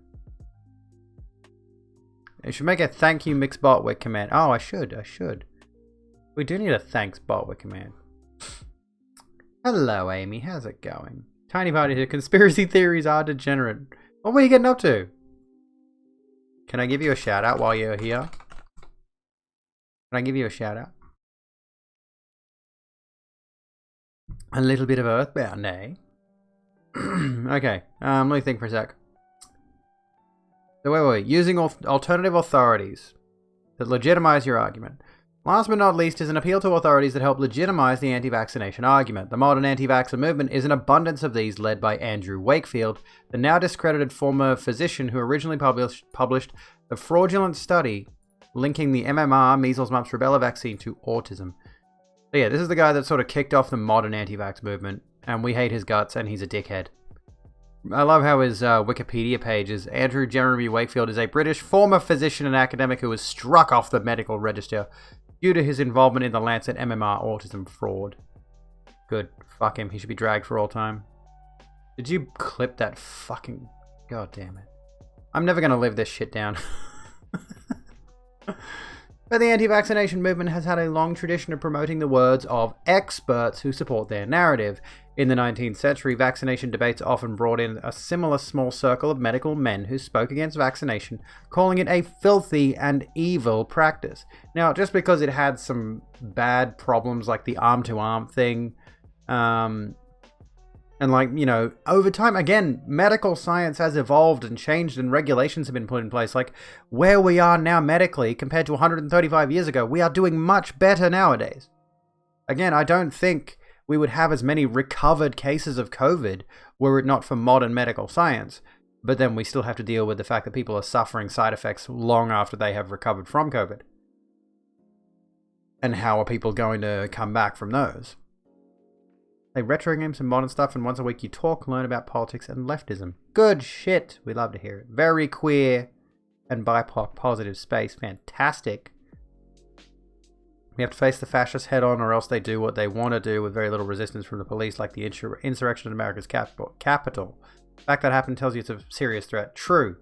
There were people there who were cops among the insurrectionists. Ned Hilly, welcome to the Rogue Room. Sit down and grab a drink and chill out with us. You have a question, shoot. Like when they stopped looking for a male contraceptive because it gave men side effects. Yeah, like women get them too. Side effects don't outweigh the positives, exactly. Yeah, we could start a commune and grow our own food. Can we make, like, veggie-based burger patties, though? I really like veggie-based burger patties. I know it looks like it says bisexual people of color, but it's black indigenous people of color. Legitimately, the first few times I saw BIPOC, I'm like, bisexual people of color have their own acronym now? Australia, yeah, I suppose we are British originally. So are the English, though, aren't they? The Americans, though? I mean, obviously the English are.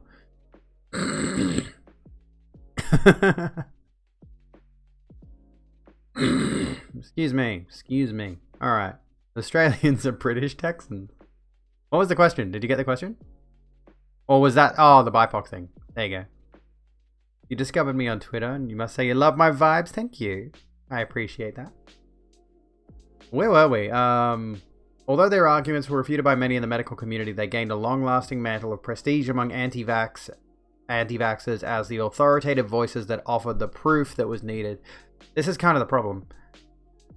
We chill, we drink, we rant. And tonight, because I'm pissed off at anti-vaxxers, we're ranting about anti-vaxxers. Fuck them. Go in the bin, anti-vaxxers. Get in the trash. Get in the bin, anti-vaxxers. Am I still getting comments on that video? Let's have a look really quickly. Let's have a pause for a sec and have a look. I want to wrap this topic up in the next 15 minutes because we've been talking about this for ages. And I want to turn this into a video, and I don't want it to be like 48 minutes long or something. At any rate.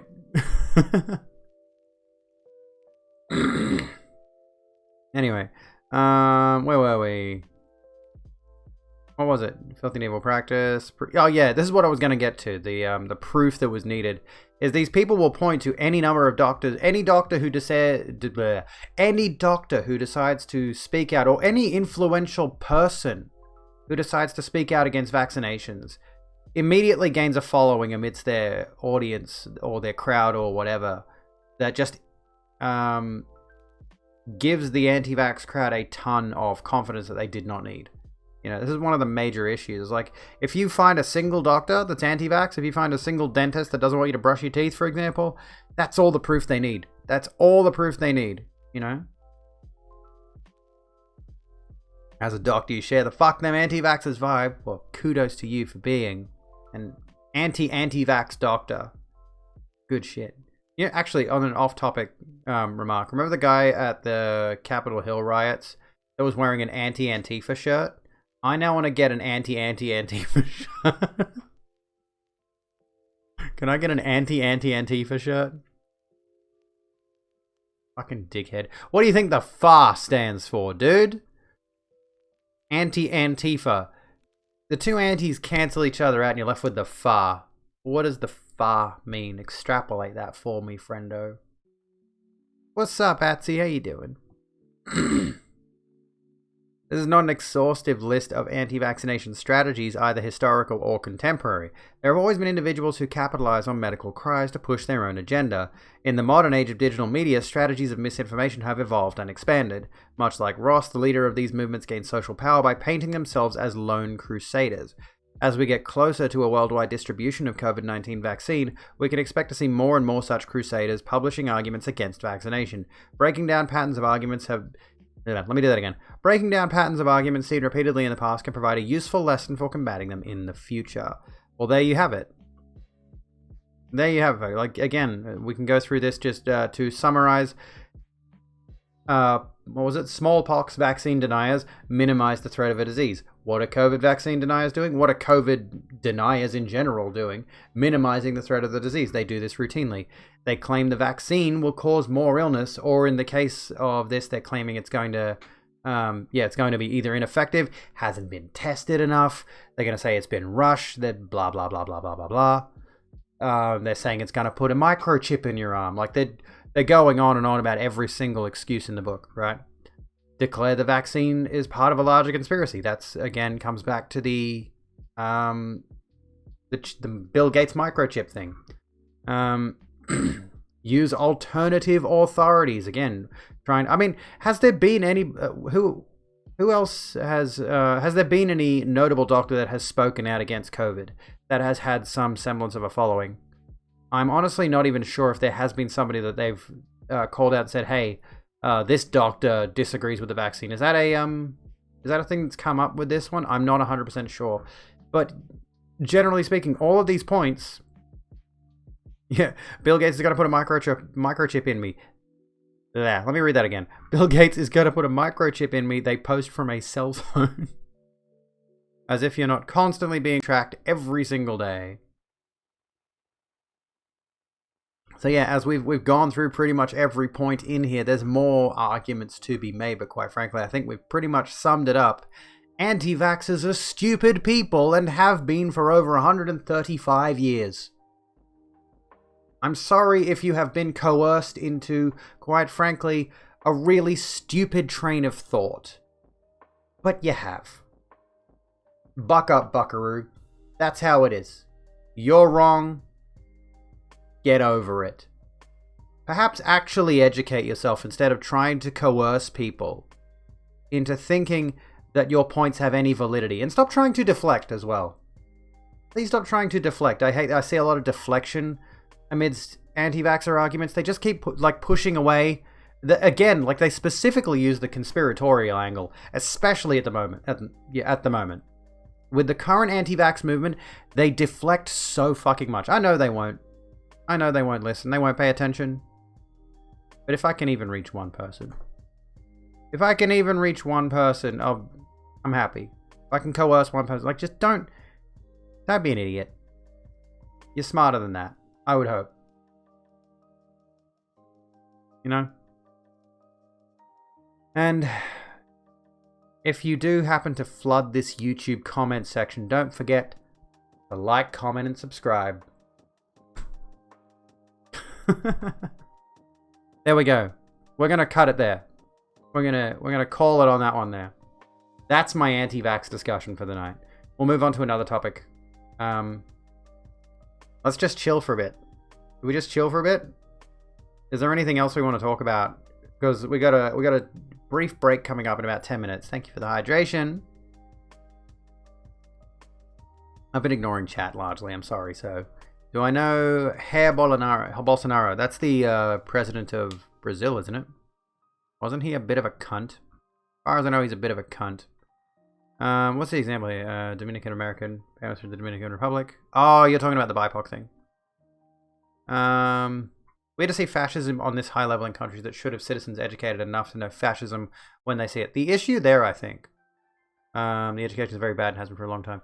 The issue there, I think, is quite frankly, it seems like those people really want to buck against modern trends. And the modern trend seems to be a much more, like, there was a study done fairly recently. Oh yeah, the Amazon rainforest, that was the major reason everyone hates fucking Bolsonaro, wasn't it? Didn't he get COVID and everyone was like, yeah, he got COVID. It's fucking great. I think we just, generally speaking, on a social level, we have a much more progressive mindset in a lot of areas. And that progressive mindset is, you know, seeping into the media, the news, and the fact that the media and the news especially are portraying a lot more progressive narratives, which is a good thing. We want progressive narratives. We now see people who routinely would have been trying to rebel against things in the past, now trying to rebel against common sense and goodwill and respect for your fellow man kind of shit. So now, like, you know what really disturbs me? Somebody made a thread on, well, not a thread, they just posted a picture on Twitter of an MMA fighter.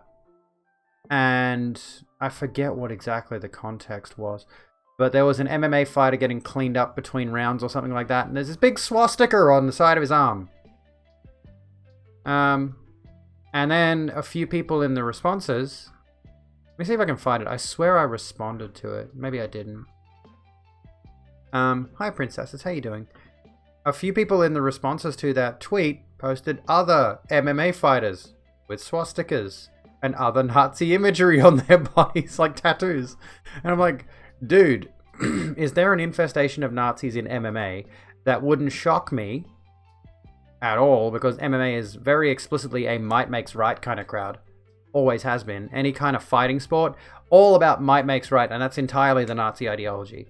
We're bigger, better, stronger than you, therefore we are the best. And quite frankly, I've gained the suspicion, especially after Bradley Martin, a known bodybuilder, put out a tweet back around before the election. He was like, who you got? And it was a poll that was Biden or Trump. And everyone... Oh, actually, I don't think it was a poll. I think he just, like, literally asked his Twitter. And virtually everyone who was responding to him said Trump. I was like, I get the sneaking suspicion the bodybuilding community is very much full of alt-right chuds as well. I've been told for a very long time that socialism... MMA is home to a lot of alt-righters. Again, wouldn't shock me. I just think there are generally certain sporting crowds that would be very, very fashy when you break it down, when you come down to the brass tacks of it. There's a culture here of asking and learning. I think that's great. You'll find yourself asking similar questions about things you don't know firsthand. Well, if you have a question about anything, and yes, Rena, you should feel safe asking questions here. And yeah, like, if I can't answer a question, chat, feel free to answer it for me if you have the correct answer, of course. Don't be a dickhead. Told for a very long time that socialism is communism and that they will die if they let it happen. And even then, like, is communism necessarily a bad ideology? Is one of the questions I have. I haven't read the Communist Manifesto, but I need to at some point. We're the questions crowd. I consider this a learning space for everyone, including myself. And this is, again, really weird because I, for so long, rebelled against the idea of my mother's a teacher, my sister's going to become a teacher, and now I'm just like, fuck, I want to teach people things. What's wrong with me? Sports tends to be very chauvinistic. This is entirely true. Like, given how many, how often... Marinax, and welcome to the Rogue Room. Sit down and grab a drink and chill out with us. How often do we hear of some controversy involving a footballer, especially in Australia? It's always footballers, I've noticed, where the footballer has abused his wife. He's been beating his wife. That happens so often. It's routine at this point. How often we hear about a footballer who is a flagrant woman-beating cunt. And it's embedded in the sports culture. One of the many reasons AFL players have a weird thing for blackface, too. The fuck, dude. Also enjoy the fact that while we tend to share viewpoints, this isn't an echo chamber. This is not an echo chamber.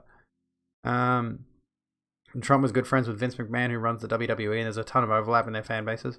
One of the things that really worries me is John Cena has been allowed to succeed so much in the WWE, and he's such a role model for children, and he honestly seems like such a good guy, and it worries me the idea that he may share the viewpoints of Vince McMahon when it comes to politics.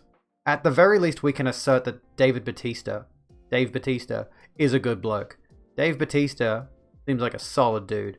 And as far as I know, this is what's interesting, is he was not given a very cozy leaving of the WWE in the first place. I think the only reason he ever came back originally was because of the money, because of the opportunity to promote like Guardians of the Galaxy or something.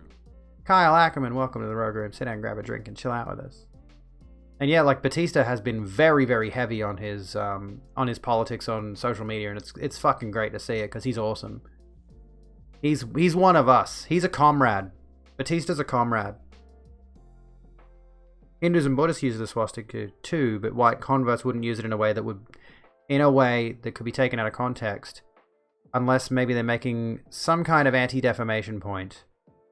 Who was it that was making the argument? I think it was Vorsh that made the argument about the people, like the punks in the 80s, who used to wear a swastika on their armband as an anti-establishment thing, or like a literally designed to offend people kind of thing, but it was funny then as a fringe movement kind of situation.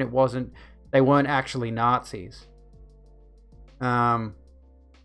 But nowadays, if you see someone wearing a swastika, having a swastika tattooed on themselves or anything like that, you can tell.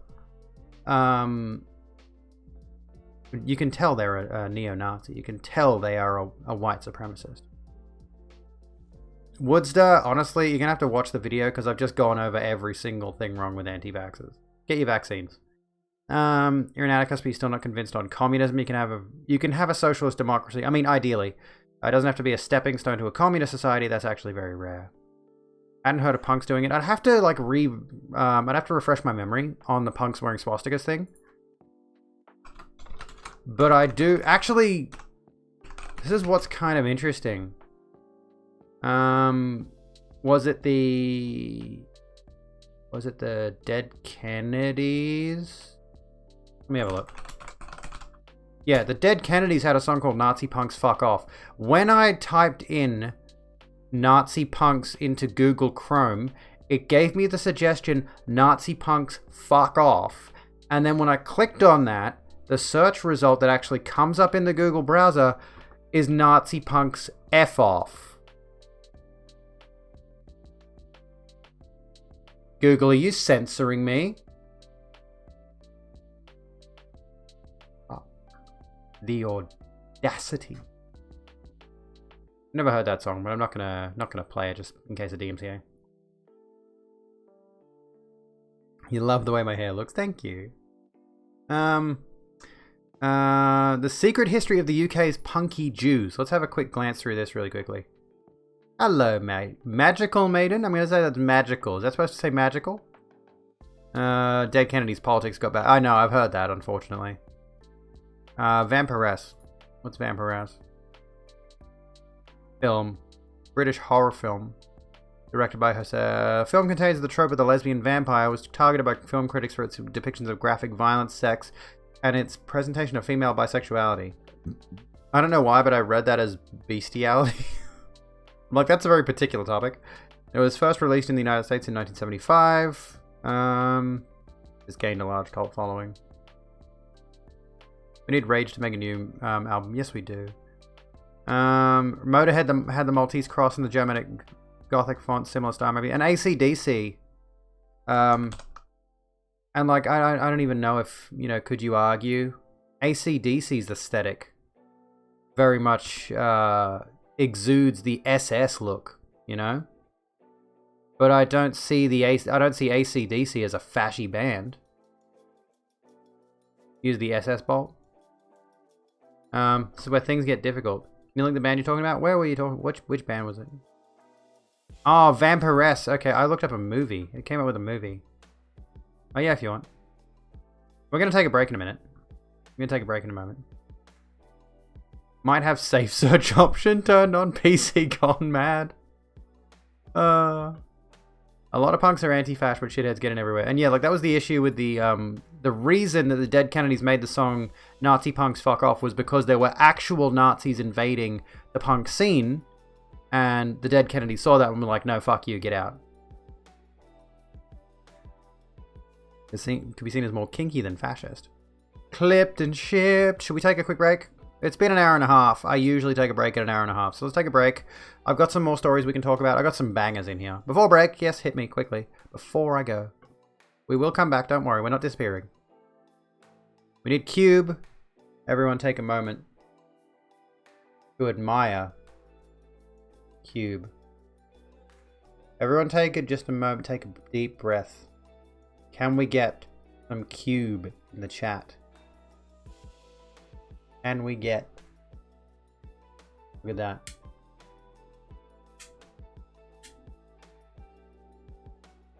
Look. It even observes you. It watches you as you watch it. We must take it away for now, though, sadly. Cube will return. Much like when they put that at the end of Marvel movies. Cube will return in Guardians of the Galaxy Part 3. Love being observed. Observe the Cube as we take a quick... Be right back. Break should be less than 5 minutes. I'm not usually gone for terribly long. But don't go away. And then we will talk about... You know what? Can I just illustrate to you something? I had one article that I was going to look at. No, I looked up one article for the anti-vax thing. I didn't click on any of the ones I had listed. I read through most of these, mind you, but I didn't click on any of the articles I had in my document. Anyway, be right back. We'll be back in a minute. And we're going to talk about more controversial shit.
Magic Man used ad permitted term supremacists. What are you getting at there, Magic Man? What are you trying to do, huh? You trying to encourage supremacy in my stream? That what you're doing? Always. Leftist supremacy. Progressivist ideology only. That's the supremacy we have. Trans supremacy. Let's wipe out the cis. Let's unironically wipe out cisgender people. See, I started as an atheist. Then I started learning about like leftist political ideas. And now I'm a trans woman. So, as I tweeted earlier today, it's the trans... it's the atheist... It's the atheist to leftist to trans pipeline. If you're an atheist, eventually you'll become a trans person. Trans rights. Trans rights. And trans lefts. I like that pipeline. It's a good one. It's a good one. How's yous doing? How's everyone hanging? How you going? You doing well? I just memed. Chaotica, you've now got a capital C.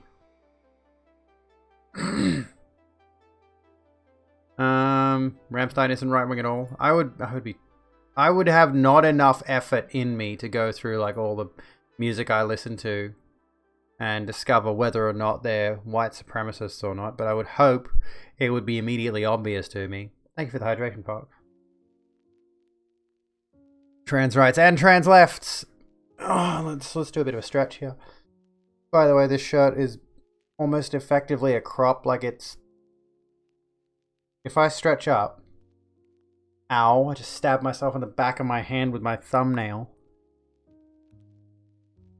Hey gang, get some pronouns. Can we get some pronouns in chat? Can we get some pronouns in chat? Any pronouns? Any pronouns? Can you get some pronouns in chat? I'm just doing a bit of a stretch here. Oh, because I couldn't go to the gym today. I was still recovering from last night. Oh, true, mobile would restrict you a little bit. Oh, I couldn't go to the gym today. I did go to the uni today to discuss. I am not quitting my uni course. I'm dropping down to one topic per semester until I can handle it. And then maybe 2 next semester and maybe 3 after that. And we'll see if I can work my way up to full-time to finish my sociology degree. But right now, I'm just going through so much anxiety and stress over the... Yeah, I mean actually type out pronouns in chat just for the hell of it. They don't even have to be your pronouns. Just any pronouns. Just like... They, her, she, him. Is himbo a pronoun? Zir, she/motherfucker. I am doing sociology. I'm doing social science. I'm doing a bachelor of social science with a major in sociology and anthropology. Yeah.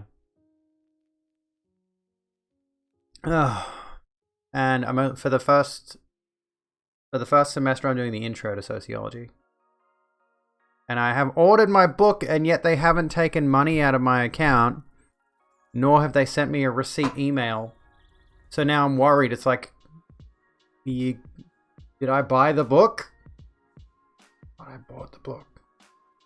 Your Highness /Sloot. She, her, hers. Reluctantly him. It probably is going to be complicated. That's why I dropped a majority of my courses and I'm only doing the one course at the moment. Because there's like 4 courses I need to complete my degree. And I'm just going to do it as a part-time thing instead of a full-time. That cunt. Took so many sociology, politics of gender courses in your undergrad. You absolutely loved it. Shit ton of information, yeah. I liked what I've learned about it so far. I did an intro to sociology before. At any rate, Venus Pussy Vagina. Shall we discuss? To hear about Folk Devils and Moral Panics by Stanley Cohen in your course? I'm not sure. I don't think so. I don't recall. I don't believe so. Shall we talk about... Let me get all of my information up here before we go on. We'll just abandon the punk swastikas in ye old England, for example. Shall we talk about a little girl called Crash? How many of you played Quake 3 Arena? How many of you played Quake 3 Arena? This is Crash. This is Crash. She is, for all intents and purposes, the female Doomslayer. And she's cool as fuck. And what's Quake 6? I should actually install Quake 3 if I can and play someone's stream. It was like Quake 3 was just an arena shooter. So Quake 1 and 2 actually had a progression of levels you would go through. Quake 2 introduced multiplayer, I think, and Quake 3 was a pure multiplayer shooter. And then Quake 4 went back to a story-driven format. Hello, 5-4, how's it going? Anyway, Quake, Crash. Sorry, Crash. This is Crash. The developers of Doom Eternal, the creative director, has put a lot of thought into adding a female Doomslayer into the series and has given an insight into how she'd feel if she made it into a game. Hello, Hecklin. How you doing? As picked up by VGC, id's Hugo Martin has revealed that adding a female protagonist to the ultra-violent shooter was an idea that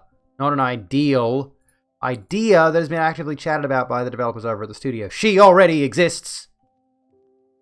Do not do a disservice to my girl Crash like this. Doom Girl already exists.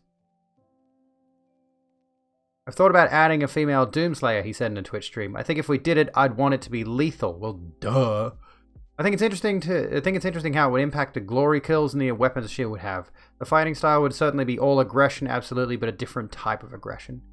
I mean, yeah, like you wouldn't want to put in a female Doomslayer. Like they might even be talking about as a skin for Doom Eternal, because Doom Eternal has skins, right? No, Pam, I'm honestly seeing that a lot too. There's a ton more typos lately. I don't know what it is. There's a ton of them. But yeah, like, I mean, obviously, because Doom Eternal has skins, I'm thinking what they're thinking here is maybe they're considering adding Crash, potentially, or just Lady Doomslayer, as an alternative player model, which may have different kills. Or maybe with Doom 3, new Doom 3, you know, we've had Doom 2016, now Doom Eternal, maybe for the next one, they'll add the option for you to pick either the Doomslayer or the female Doom character, which is Crash. Crash is already a thing. Look, this is Crash. We stand Crash. We stand Crash. Can we get some We Stand Crash in chat? Can we get some Crash in chat? It sounds like Martin and the folks at id wouldn't just want to add a female character for the sake of having a female avatar option. I can't even read. She'd look, feel, and play as her own distinct entity, not just as a reskin for the Doomslayers we already have in the universe. I would really strive to have it impact the gameplay in a way that was meaningful. Tonally, when it comes to designing the action, you think about, if the Slayer is a Ferrari, then what would a female Slayer be? What would a medieval Slayer be? Dude, I have wanted so long. Like, since Doom 2016, I've wanted the team behind the new Doom series to tackle, like, just take the Doomslayer and put him in the Middle Ages. Give me medieval Doom. Tell me you wouldn't absolutely love the shit out of that. Tell me that wouldn't be the most amazing shit in the world. Medieval Doom. Let's fucking go. There's precedent for it too. Like, there is lore for the Doomslayer potentially existing in the Middle Ages as a knight. As far as I am aware, if I recall my Doom lore correctly, the Doomslayer is like this entity that exists beyond time and has traveled through numerous different time periods, kicking the fuck out of demons. And yeah, Hexen, Heretic, wizards, same kind of concept. There's a new game, I've forgotten the name of it now, that's being developed now by, I think, some industry veterans who worked on Hexen and Heretic, that is supposed to revive that format as well. The FPS wizard shooter, which is fucking sick. Love it. How would that affect things, and what sort of analogies would you draw from that to allow it to influence the experience? It definitely would be cool. To date, we've not seen a female playable character in the Doom series, not in the rebooted universe that's been active since 2016, or in the classic games that kicked off the IP in the 90s. However, you can consider, again, we come back to Crash, who exists in Quake 3, and the Doomslayer does exist in Quake 3 as well. Let me see here. We've also got Phobos. They added a Phobos skin to Doom Eternal. This is Phobos. At any rate, we have Crash. Hello, Jacinta. How you doing? Doom, Quake, and Wolfenstein are all an interconnected universe. And arguably, I would say classic Doom and current Doom is also connected, which makes Quake and Wolfenstein all connected to modern Doom as well. Thereby, their argument there at the end of it, we haven't seen a female playable character in the Doom series. Not technically in the Doom series, but Crash does exist and is connected to Doom. Yeah, BJ Blazkowicz is the ancestor of the Doomslayer. If I am not mistaken, is the Doom Marine in a number of Doom... Oh, here we go. Yeah, BJ Blazkowicz III is the Doom Marine in a number of Doom games, according to Wolfenstein/Doom RPG. According to John Romero in Town Hall, BJ is Commander Keen's grandfather, and Keen is Doom Guy's grandfather. So BJ is Commander Keen's grandfather, and Keen is Doom Guy's grandfather. It's... Commander Keen. Do you folks remember Commander Keen? It's a whole universe, dude. This is a whole fucking universe. Commander fucking Keen, man. Old school platformer. Anyway. How do I talk for 3 hours straight? I have topics on hand. And I have a lot of opinions. I've never actually played Commander Keen, but I've seen other people play it. I would be interested in giving it a go at one point. But at any rate... this is just another article that offers the same exact information. We could look at some tweets regarding it, though. Let's have a look here. Can Doom Guy fuck up some Nazi demons, please? Fuck yes. Well, Doom's extended lore via Quake 3 Arena did include Doom Guy's military instructor, who just happened to be a Doom girl, so Crash Eternal when... this is the issue that I have, though, unfortunately. I would worry about, if they decide to actually revive Crash, they can't really call the game Crash. They can't call it Crash because Crash Bandicoot. People would think it's a Crash Bandicoot game, and then it's like, why is there this Doomslayer chick?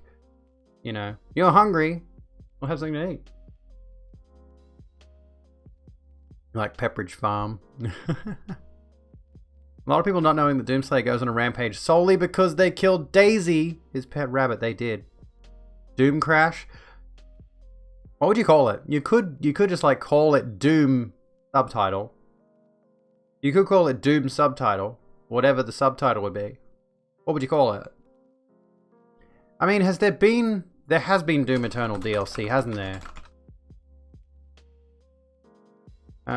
Doom Eternal, Steam DLC page. The Ancient Gods. That's right, there was the Ancient Gods DLC. So there's already a precedent for them to release big expansion packs, which, again, I haven't played Doom Eternal yet. I need to get around to it because I love 2016, and I've heard this one's good. There is a precedent for them potentially, maybe adding a second expansion pack that might do the Crash thing. Which they did that with Infamous Second Son. They gave us Infamous First Light, which was amazing, by the way. Infamous First Light is so fucking good. As a standalone title, quite frankly.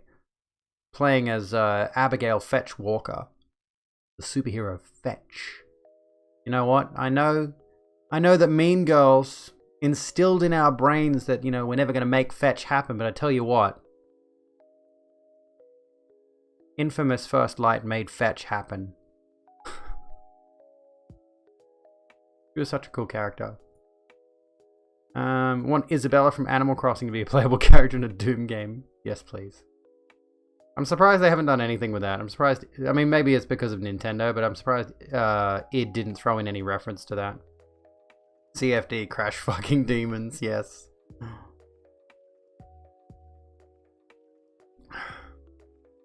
It's incredible. Doom Eternal, you mean? Does so much more with the mechanics that were already in 2016 and expanded on it so hard. Well, that's good to hear. You know, I've always wanted to see another Doomslayer take the title after Doomguy's story was over. Having Crash, for example, becoming the first female Doomslayer would be awesome to see and play as. This is a, how's the piss? It's good. It's good piss. This is some tweets. It'd be sick if the next Doom entry introduced co-op play either as a side campaign or even in the main campaign. Be even more sick if they made Crash from Quake 3 as the partner and officially in the Doom series. Lady Doomslayer ripping and tearing with her bro would be tops. Hydrate, fine. Since you told me to. Isabel, 100% more powerful than Doomslayer. All for a female Doomslayer, but only if it's Crash. Here's the thing, right? Like, they've put this out there into the world now, and every single person who has responded, I swear to God, has said, it's Crash. Crash. id, Crash exists. Crash from Quake 3, Crash. Listen, id Software, Crash. Don't forget that Crash exists. id Software, hey, Crash, id developers of Doom Eternal, listen, Crash is a person. If they don't add Crash to it, or however, others had a different Doomslayer in mind. What are our thoughts? I'm a stunner, thank you. You're thinking of Crash Thompson. Nice wing. Is my wing that good? Yeah, it's okay. I also kind of went a little bit trans colors on the eyeliner, but you can't really see the white. Anyway, I need to work on my eyeliner. Not eyeliner, eyeshadow. My eyeshadow. You like my left eyeliner wing only? That's this one. Can you see it? Is it good enough? Cannot do wings. It took me a while, and quite frankly, I think the reason I do wings so often is because it just makes my eyes look better. Like, it gives me more shape. Whereas, you know, without winged eyeliner, my eyeliner looks boring as fuck. What are our thoughts, folks? Do you want female Doomslayer? Do you want a Crash video game? I want a Crash video game. Do you reckon they would maintain... I mean, the Doomslayer in Doom Eternal, I think, had the arms exposed. And Crash has both the biceps and the midriff exposed. Do you think they do the midriff? Quite frankly, if they do the midriff... if they bring Crash back and they do the midriff, she's got to have ripped abs, in my opinion. What do you reckon? She's got to have... Let me get an example up really quickly. They should really go like full-blown muscle girl with... Like, they can't just make her a hot chick with a little bit of that ab line down the middle. No. What they'd need to do, if they're going to do muscle girls... I mean, if they're going to do Crash, what they need to do is Steffi Cohen. They need to get Steffi Cohen to body model for Crash. Give her the fucking ripped core of this bodybuilding powerhouse. Okay? Give her the guns. Give her the legs. Go fucking insane. She has to be jacked as fuck. You know? I don't want Crash to be a sex symbol. I want Crash to be someone who can crush my neck. Okay? Steffi Cohen. She's awesome. This is her. Powerlifter. Powerlifter, bodybuilder.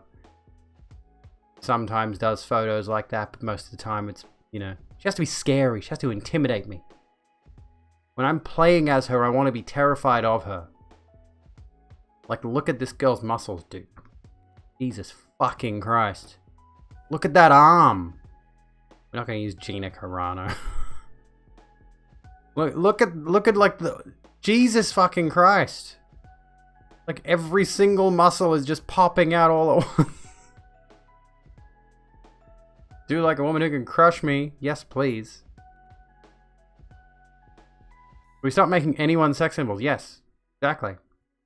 Give me a like, yeah, quite frankly, that speaks to the problem that tends to crop up with any sort of female video game character, honestly. And the rumor, like on the rumor of a female GTA protagonist. How much do you want to bet that they will turn that character, if that character does exist? Again, this is a rumor. If they were to do a female GTA, I mean, I agree, Laura. if we were to get a female GTA protagonist in GTA 6, how much do you want to bet they would turn her into an absolute sex symbol?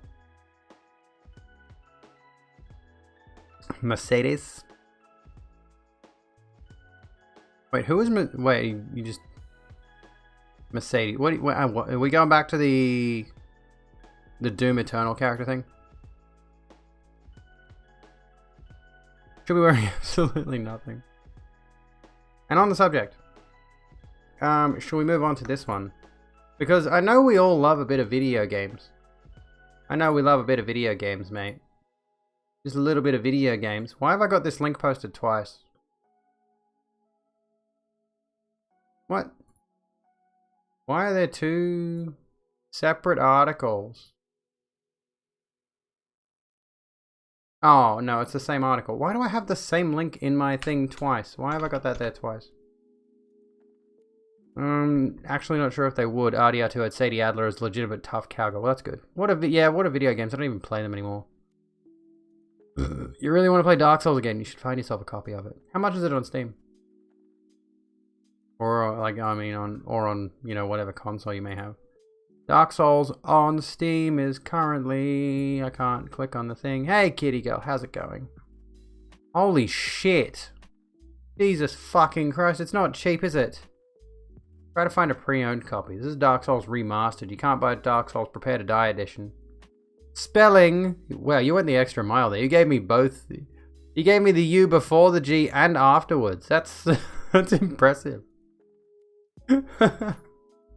Okay, so... Who remembers Jack Thompson? Who remembers Jack Thompson? Remember back in the day, Grand Theft Auto San Andreas, and the hot coffee scandal? Hot coffee mod cropped up. You could install a mod on your PlayStation 2 that unlocked full sex scenes on your PS2 console that were built into the game but were cut out of the game, and the code was just hidden on the disc. They didn't actually... Rockstar had that feature. They were originally going to implement it, but they decided, you know what, no, let's not. Let's not push the boundaries that far. Let's not go the whole hog to interactive sex scenes.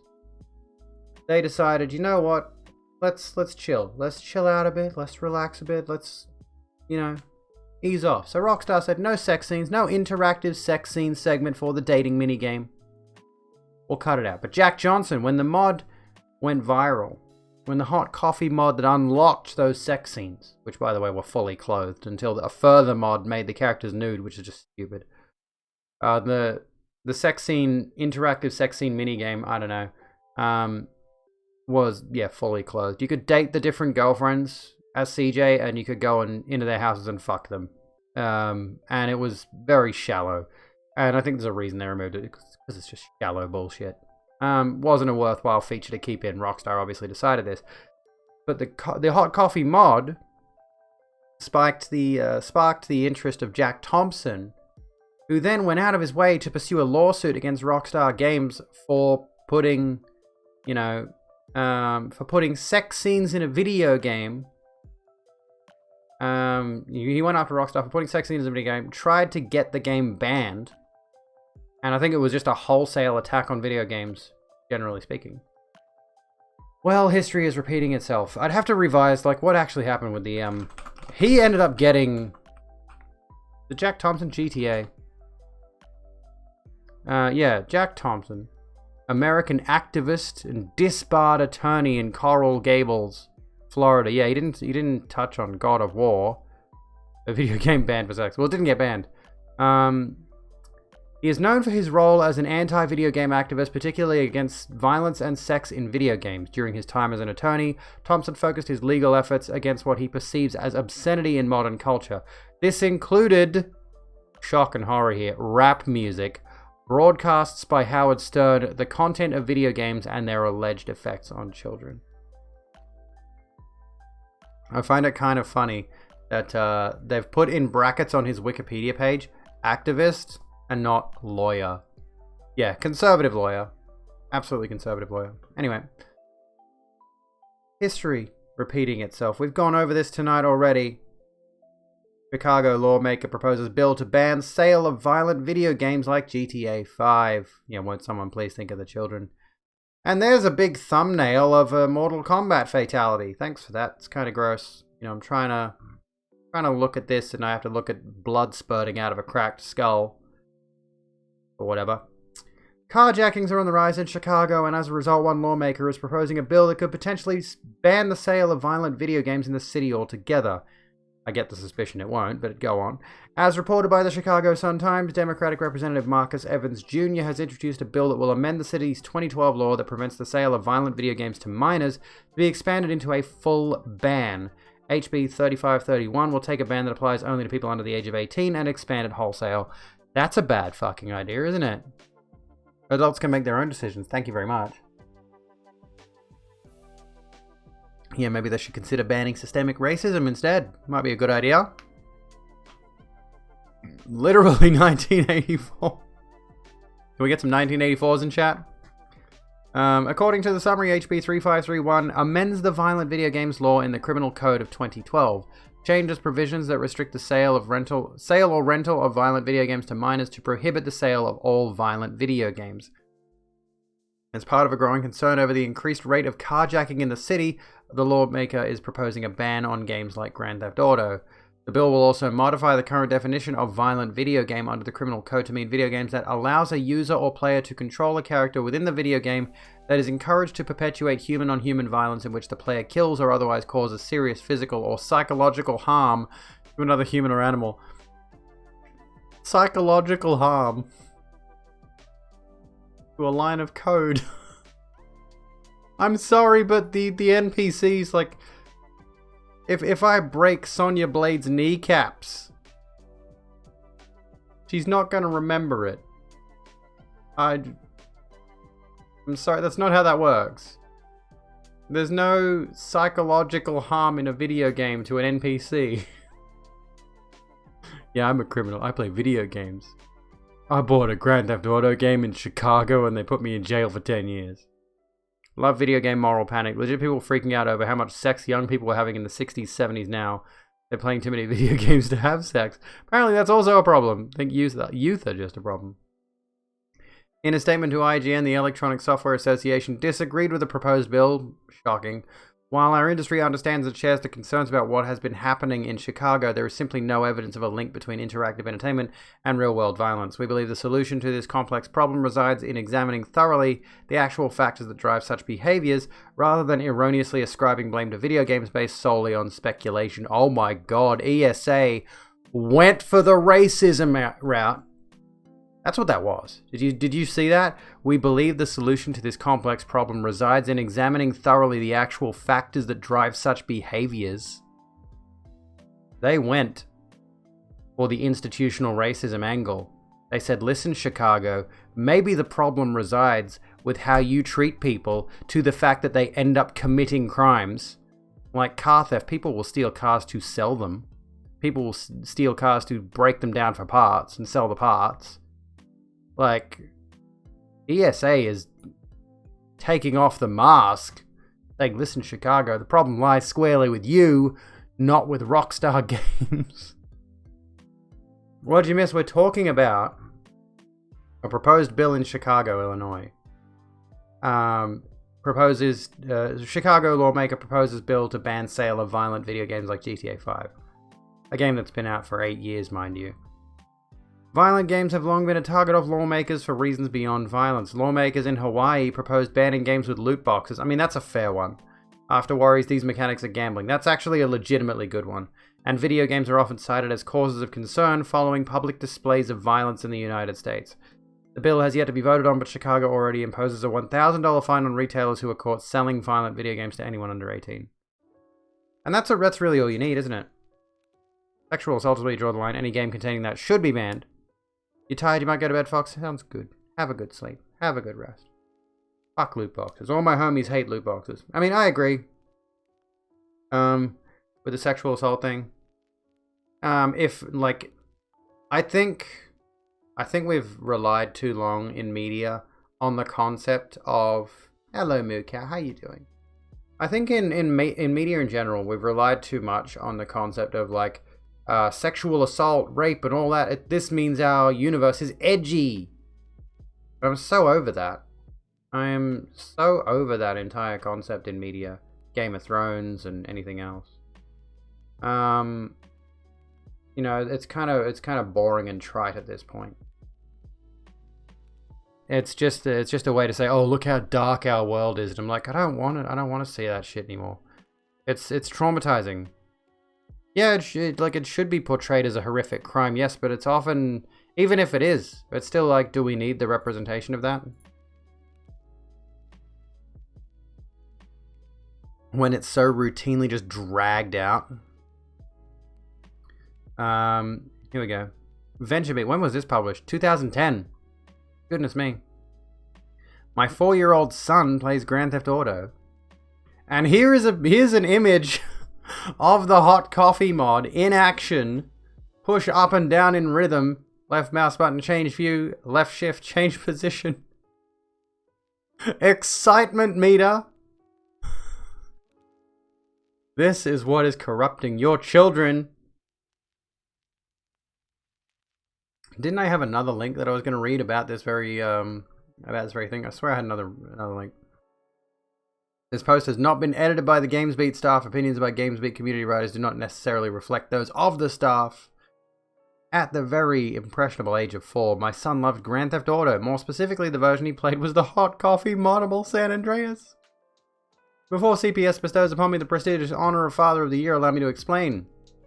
And, like, don't get me wrong, my children have played GTA in, like, they haven't played the main single-player game. They've played driving their car around in multiplayer mode in a lobby that has no other players in it. And I haven't done it on my PlayStation. I don't let them play it on my PlayStation, but I know their mother has in the past. And I think she's moved on from that. I think she said, you know what, no, you're playing kids' games now. Play kids' games. Look at those pixels on top of other pixels. I think there's like a total of 12 pixels there. PS2 graphics. That's demeaning to PS2 graphics. Actually, there's a question. What's your favorite era of graphical fidelity in video games? There's a question for you. Don't think banning sexual assault depictions outright is a good idea. Sometimes depictions are made by survivors to address the issue. I think I understand that point, yeah. But I think there's a lot of people who are not doing that. There's a lot of people who are not using the let's depict sexual assault to show how bad it really is thing. Some of them are just depicting it to say, oh, this is a dark and edgy world. And I hate that shit. Like, look at these bad people in this bad world that we've created. And it's like, ugh, can you not? Gaming has been a part of my son's life since the moment he was born, so I was not surprised when he showed an interest in video games as early as the age of 2. I started him off where I began my gaming career, the original Nintendo Entertainment System. He built up his hand-eye coordination and took the bridge out from under Bowser in no time. Then one day he got a glimpse of me playing Grand Theft Auto San Andreas and asked if he could play. What happened next was quite the eye-opener. Hello, Dark Cookie. How's it going? I have kids, yeah. I have a son and daughter. Usually done in media created by straight men to make their work seem gritty. Yeah, that's what I'm going for. PS2 is demonstrated by Shadow of the Colossus. Wow. Fuck, dude. I think I shouldn't be drinking this because I was sick with gastro yesterday. TMI, but I'm still recovering from being sick. I see you've brought guests. Bun Bun Bunny, thank you for the raid. Welcome, raiders. How's it hanging? I am very not sober. Wasn't expecting to get this plastered off one glass of wine, but oh. How you doing? How was your stream? Tell us all about it. Life is Strange did a good job. Wouldn't play it again because it was very triggering for you personally, but you appreciate how they did it. Well, that's better. I think I do appreciate the PS2 era, but I think I like PS1 era 3D graphics the best. I'd like to see more games emulate the PS1 era of 3D graphics. Welcome to the Rogue Room, crying at midnight. Sit down, grab a drink, and chill out with us. Maybe don't grab a drink. This one's knocking my socks off, quite frankly. I don't want anyone to be drinking alcohol. It's too strong, or maybe I just haven't had enough carbohydrate. Good morning, Bun. How'd your stream go? I should stop being old. My first console was the PS1, quite frankly. But that's why I have a bit of nostalgia for it. Okay, I think... Oh my god, this is how old this article is. Has a photo bucket What's that called? Photo bucket. I can't remember what that's called. I can't remember what that thing is called. Somebody give me the word. Watermark, that's it. It has a photo bucket watermark over the image. I remember when I used to store so many pictures on Photo Bucket. I really am old, fuck. Just feeling under the weather. Oh, I'm sorry to hear that, Bun. I hope you have a good lie down and feel better soon. You're old, your first console was a Sega Genesis? I didn't have a console until I was about 8 or 9, I think. Whereas my kids have had access to my PS4 and PS3 for the longest time. Although they don't have their... Oh, my daughter has a Switch. And my son uses my Switch. But they don't have their only... they don't have their own consoles aside from Lily's Switch. Amiga, oh my goodness. Yeah, my first was a PS1, and I've been a PlayStation person up until Xbox 360. Welcome to the Rogue Room, Ramon Show. How you doing? Sit down, grab a drink, and chill out with us. Yeah, I think Xbox 360 was my first Xbox console. Then I went back. I don't know why I got an Xbox 360 first, before I got a PS3. Did the Xbox 360 come out before the PS3? I think it may have, and I wanted a next-gen console, and I was impatient at the time. I didn't want to wait. And as a result, I missed out on Demon's Souls, which I now have a copy of, but I think I have a working PS3 that I would need to hook up. But if I wanted to hook up my PS3 to play classic Demon's Souls, not remake Demon's Souls, then I would need another capture card to be able to stream the fucking thing. But that's neither here nor there. I'm rambling. There was a point that I wanted to make here. There was an article here. Protecting children from the dangers of virtual violence. This seems like another reactionary article towards the idea of video games causing violence. Now, don't get me wrong, I've spoken about how I disagree with how prominent the portrayal of guns in video games is. I've spoken about, I mean, violence in general, yes, like the prominence of fighting in video games. I think it is a bad thing, not because it encourages people to be violent, but I think it tends to normalize violent behaviors in people that are already violent. I can't speak to the science on that, but in my personal opinion, the portrayal and depiction of it does say to people, well, you know, that's the way I should be. People tend to idolize, you know, heroic types who fight a lot. And the toxic masculinity of it too, there's a ton of that. And just lazy design, yeah. Like, how often do we really need another Call of Duty game? You know, the industry does need to move on from just kill bad guy. It does. It's really irksome. There are other options we can have. And quite frankly, the number of kids games that have the, like I've mentioned this before, my son enjoys playing Knack. And a lot of that video game is, there's some evil goblins. Yes, I'm seriously referring to evil goblins.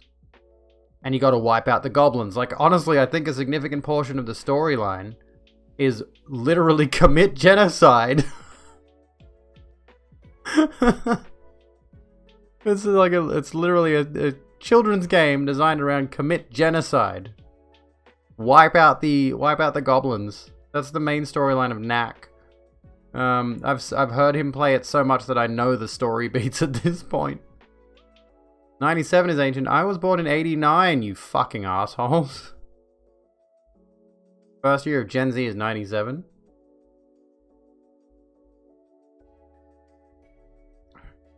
But Gen Z is Gen Zoomers, isn't it? Who's Monty? I'm not Monty, I'm Abby. Isn't Monty a type of biscuit? I'm pretty sure these are Monties. This is what a Monty is. This is the only Monty I know of. Is Choc Monte Carlos by Arnott's, which are out of stock, apparently. Hey, there's a Black Forest Monty. Look at that. Hey, I'd eat that one. I'd eat that one, dude. I want a Black Forest one. Yum. I should play Papers, Please. That game is completely pacifist. No, it's not. Not in the way you would... I mean, yes, it is. Not in the way you'd think. I do need to play it, though, properly. I do need to actually give it a crack. It's a very dark game, I know that much. Had the best banana ever, that's what we like to hear. I don't know who that is, and I'm not going to Google it. I feel like you're trolling me. I'm going to leave that alone. There was I swear I had another thing about the violence in video games thing, and I don't have it now. I had another link, and I guess I must have just copy-pasted over that link, and I've lost it now. At any rate, between mainstream media and social media, violence reaches past the people it directly affects, whether it's the latest shooting, the latest terrorist attack, or some other act of violence. Is there an actual... Wait, what was the actual thing here? How about we try this? Can video games be linked to depression? Can video games lead to depression? Well, being that I'm a trans girl, I don't like being compared to men, so don't compare me to men. If that person is a man, and I get the suspicion you're maybe misgendering them. Just the way you came out with that whole thing, I'm iffy on you. Watch yourself. Gameplay-wise, it's pacifist. Concept-wise, definitely not pacifist. Yeah, true. That's kind of the issue there. And like, this is why it's this is why certain games, for example, if you've played Dishonored, Dishonored has the option to play through completely pacifist, but what it actually is non-lethal. Because there are certain people whose lives you absolutely destroy without outright killing them if you take the less than lethal route. You know, it's honestly some of the outcomes, if you choose not to kill a person in Dishonored, the outcome they suffer is often significantly worse. Banana. How do we add an R to the end of that? Banana. We add R's in the middle of it, I think. Banana. Like, I think Americans say a banana. Banana. Do violent video games lead to violence? I think this was the one.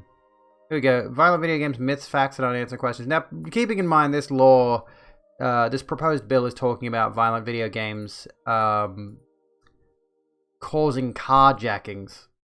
Now, like, here's the thing. Okay, quite frankly, the carjacking thing is a bit of a stretch.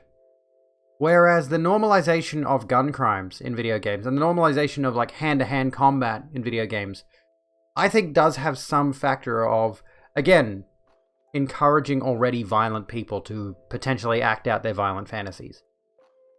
Hearing me say banana. Hearing you say banana in an American accent is making me realize how silly we Americans sound. Lol. I also tend to think this is a really, like, dysphoric part for me, is my voice, quite frankly. Maybe I'm hearing myself incorrectly, but I feel like I can more effectively do a girlier voice if I put on an accent. But I'm not gonna go around putting on a girly accent, a girly American accent all the time around my family. Maybe I'm just imagining things. I don't know. Hey Peter, how you doing? My voice sounds like chocolate. What does that mean? Strange, because you know you're a violent person, but your catharsis comes out in simulated violence as opposed to acting out your fantasies IRL. Well, that's a good thing, Demacia, honestly. Like, and I honestly, as someone who is staunchly pacifist, staunchly, vehemently pacifist, I have had the same kind of thing where it's like I really want to punch this person in the face, but I'll play a violent video game and get that urge out. And this is all purely subjective, I suppose. This is all purely based on our own anecdotes here. But I've heard this from a number of people that video games help them relax, especially violent ones, where they get to take out those violent fantasies on a fictional character that does nothing. Like, these people don't want to be violent. But they, you know, having the option to play a video game that allows them to execute that violence, you know, helps them sort of deal with some perhaps subconscious violent tendencies. So it's a tricky topic, you know. Can I help you move on? Your girl just broke up with you. Probably not. But how would you like me to help you move on, honestly? Yeah, don't be horny on main. Yeah, escaping into another world. Thank you, Mix Bartwick. Actually, oh, you know what? I don't think I can do that. We mentioned that before, like, I don't think I can do, this is a problem with Streamlabs chatbot. I can't do a command where it responds, where they respond, I should say they. For dehumanizing my bot. What an asshole I am. No, I can't. I can't do a thanks botwick command because it doesn't let me put a space in the command line unless maybe like let's try. No. There is I could just do like thanks, but then if anyone says thanks in chat, botwick is going to claim responsibility for whatever it is you're thanking someone for. We could do thanks botwick. Yeah, let's do that.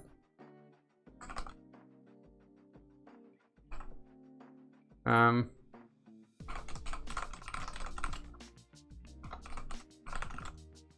this. Try that command again, Rena, and let me see what comes up. If I did that correctly. I just think THX Botwick. No exclamation point.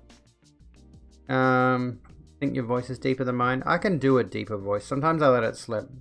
But I'm trying to train myself to keep my high voice. There you go. You're welcome. Perfect. I like to watch superhero movies and play superhero games in order to feel powerful and in control. Yeah, I think that's a major thing. Again, that's why I like Doom so much. You know, quite frankly, I should replay Doom again. And Dark Souls, honestly. I should replay, like, I love Dark Souls because one of the reasons I adore Dark Souls so much is that it throws a ton of challenge at you, and once you become really good at the gameplay mechanics, you suddenly have that power trip of like, I can kick the shit out of anything. Nothing can stop me, and I've overcome the challenge. And that's a real power trip for me. That sends me. Can I ask, who the fuck plays Among Us, by the way? And loses. Point and click games need to come back as our pacifist games. I mean, I haven't played too many of these games, quite frankly. But like the Telltale sort of games, honestly. Amateur, how you doing? I suppose those are kind of in the same vein. I mean, don't get me wrong, like point and click RPGs did go away, but I think they've been largely replaced by similar titles. Ollie Celestrino, welcome to the Rogue Room. Sit down, grab a drink, and chill out with us. Dark Souls is good therapy. I need to replay it. I've been really bad with not playing Dark Souls in a while. Dark Souls helps me. Gotta get going, Kiara. Have a good one. Thank you so kindly for hanging out. Sometimes with friends online, but we make up our own rules. Did you find your community people who also hate Among Us? I played it like one stream, wasn't for me. But if someone's gonna come in trashing me about the LGBTQ thing because of Among Us, I'm gonna shit on Among Us. Because it says to me, you have poor taste in video games. Play Dark Souls, you fucking pussies. Fucking wimps. Imagine coming here and insulting the queer community, the best community. Hey, Gorge. Grow up, 12-year-old. I come from the Souls community. I know what a hard game is. I played Jump King for fuck's sake, to completion. Get at me when you play good games, grub. Although that being said, I feel like that's a little bit ableist. We could get into the ableist discussion around hard video games. I feel like what we need to do is hold on. Like, we need to put a pin in that until From Software releases Elden Ring. And then we're going to do the hard video games discourse. Okay? Or at least until another Souls-like comes out. But it seems like anytime From Software releases a game, the discussion ramps up again. It happened with Sekiro, happened with Dark Souls, happened with Bloodborne. Do we need to play games that are so hard? Like, do we need games that are so difficult, that are designed around difficulty? Why is there no easy mode? Quite frankly, I think there needs to be accessibility options in Souls games. The fact there's no, like, colorblind modes or things like that, for example. But at the same time, I think there is a market for difficult video games. It's a tricky topic to discuss, so we'll put that aside for now. We'll put a pin in that until Elden Ring comes out. And inevitably, there's going to be articles upon articles about this shit, arguing both sides, and we're going to dive into it. Never played a Souls game, but you have completed Donkey Kong Country 3, which you feel is more impressive. I haven't played Donkey Kong Country 3, so... How about this? Classic Battletoads. Battletoads. I haven't played it, but I know of its legendary difficulty. Can anyone speak to how difficult Battletoads is? You're unsure as to whether having ADHD means you should be better or worse or neither at games like Dark Souls. I think it's great they exist for those who want them. That's the argument I've always had. It's like the Souls games from Software makes games that are designed for an audience that specifically wants a challenge. And I think like that's just their design philosophy with regarding those games. Games are good only when they do not perpetrate hidden ideologies. What's a good example, actually, Amateur? Give me a good example of a game that does perpetuate a hidden ideology. Does anyone know what we're talking about? You know, games that subconsciously weave in some kind of political mindset. What's a good example of a game like that? You're out of ideas. Well, that's unfortunate. There are a few games which do not do that. Oh, okay. Yeah, Call of Duty is one. A lot of people like to argue that Call of Duty is anti-political, like anti-military, but it's quite obviously propagandistic given, yeah, like you've said, Chaotica, because it's such a popular franchise. It's designed to encourage people to be like, rooty tooty point and shooty. You literally got a PlayStation as a kid and never moved on from PS1 and PS2 games. That sounds like a comfortable life, honestly. PS1 and PS2 games. There was a good library in PS1 and PS2, quite frankly. Polls are anonymous, like answers. Yes, polls are anonymous. No, I don't know what your answers are. They have to be subtle. BioShock was very political. I do need to replay BioShock. I need to actually play through it properly and give it a solid crack to finish it. Firewatch is gaining some kind of reputation for being a maverick game. Let's have a look for a sec. Hang on. Oh, okay, we'll move on from like these scholarly articles. A year after Firewatch from Polygon, activism and politics, Firewatch released a positive reviews and commercial success. It was an intriguing exploration puzzle story. Oh, here we go. Are you autistic? Okay. So keep in mind, folks. So just yes or no. Or how about... We'll put yes, no, undiagnosed. Okay, there we go. That's an interesting poll. No one knows your answers. I mean, you already know I am, so, you know, my vote is irrelevant. But if you folks are autistic, or are not, or are undiagnosed, but maybe suspect you are, there's an option for you. Anyway, but its main strength was in creating believable characters, Henry and Delilah, who spoke like human beings. With sales of more than 1 million copies, developer Campo Santo is now working on its next project, unannounced as yet. I sat down with writer Sean Vanneman to talk about the direction he wants to go in next and how he feels about Firewatch 1 year after its launch. One thing that becomes clear in the interview is that Vanneman likes to talk. The first thing he's happy to state is that there will be no new Firewatch game, although a movie is in the works. Firewatch is done. I'm going on the record and saying Firewatch is done. Henry and Delilah will not be characters in a future Campo Santo game. I can say that without a shadow of a doubt, I think. Is this going to actually go into the politics of the game? A look back at Firewatch. Delivers a deft story about loneliness and paranoia in a world of deceptively far horizons and dreamy vistas. One of the things I most enjoyed was how it pulled me through a network of corridors while making me think I was in the great outdoors, so I asked Vanneman about how this was achieved. It was really hard to figure out. At first we built the corridors and it was bad, so we decided we were supposed to be building walls. We'd carve out more spaces. Most of that was Jake. Welcome to the Rogue Room, Ben. Sit down, grab a drink, and chill out with us. So far, the votes are 6 yes, 5 no, 3 undiagnosed. If you are interested in responding, those of you who are undiagnosed, if you want to break your anonymity, do you suspect you are autistic? I'm trying to look for anything political about Firewatch. Like anything that maybe touches on the politics of the game itself. Does anyone have any inclination? Activism and politics. Here we go. Firewatch is about the American wilderness. Campo Santo may have left the game behind, but some of its lessons are still part of the company's activities. Few people can have come away from the game without some appreciation of our wild spaces.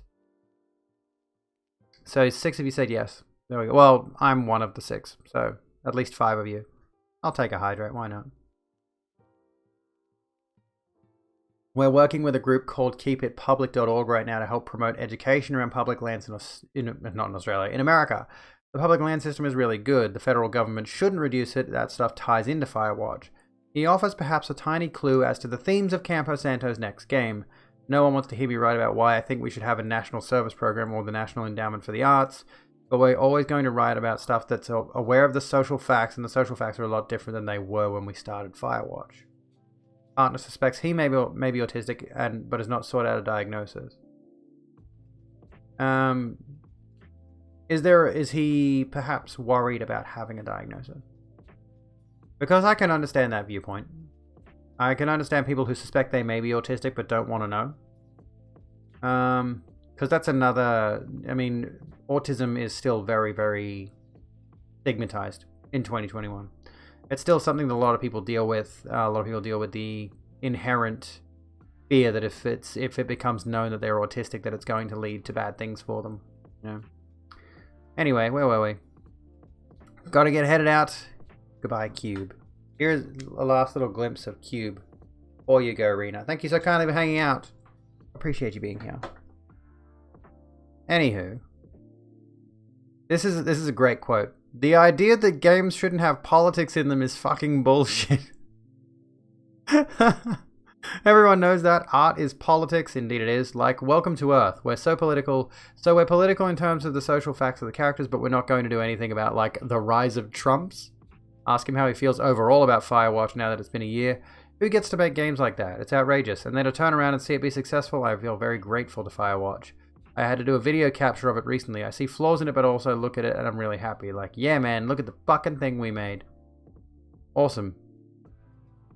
I mean, I'm gonna have to give this one a look. I've heard about Firewatch. For apolitical games like Deus Ex and Bioshock. Do you think there's someone out there who genuinely believes Bioshock is non-political? Or Deus Ex?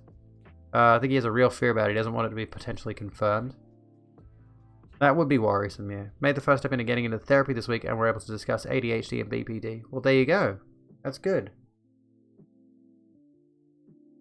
That wouldn't want to get diagnosed at this point, got enough bigotry to deal with. That's understandable. You don't want more pressure on you. I feel like I've got that situation like was outlined in that satire article we looked at, where it was like a trans girl just wants to meet someone who's neutral to her for a change. And I kind of feel that way about both being trans and being autistic. It's like I'd love to meet someone who just doesn't care.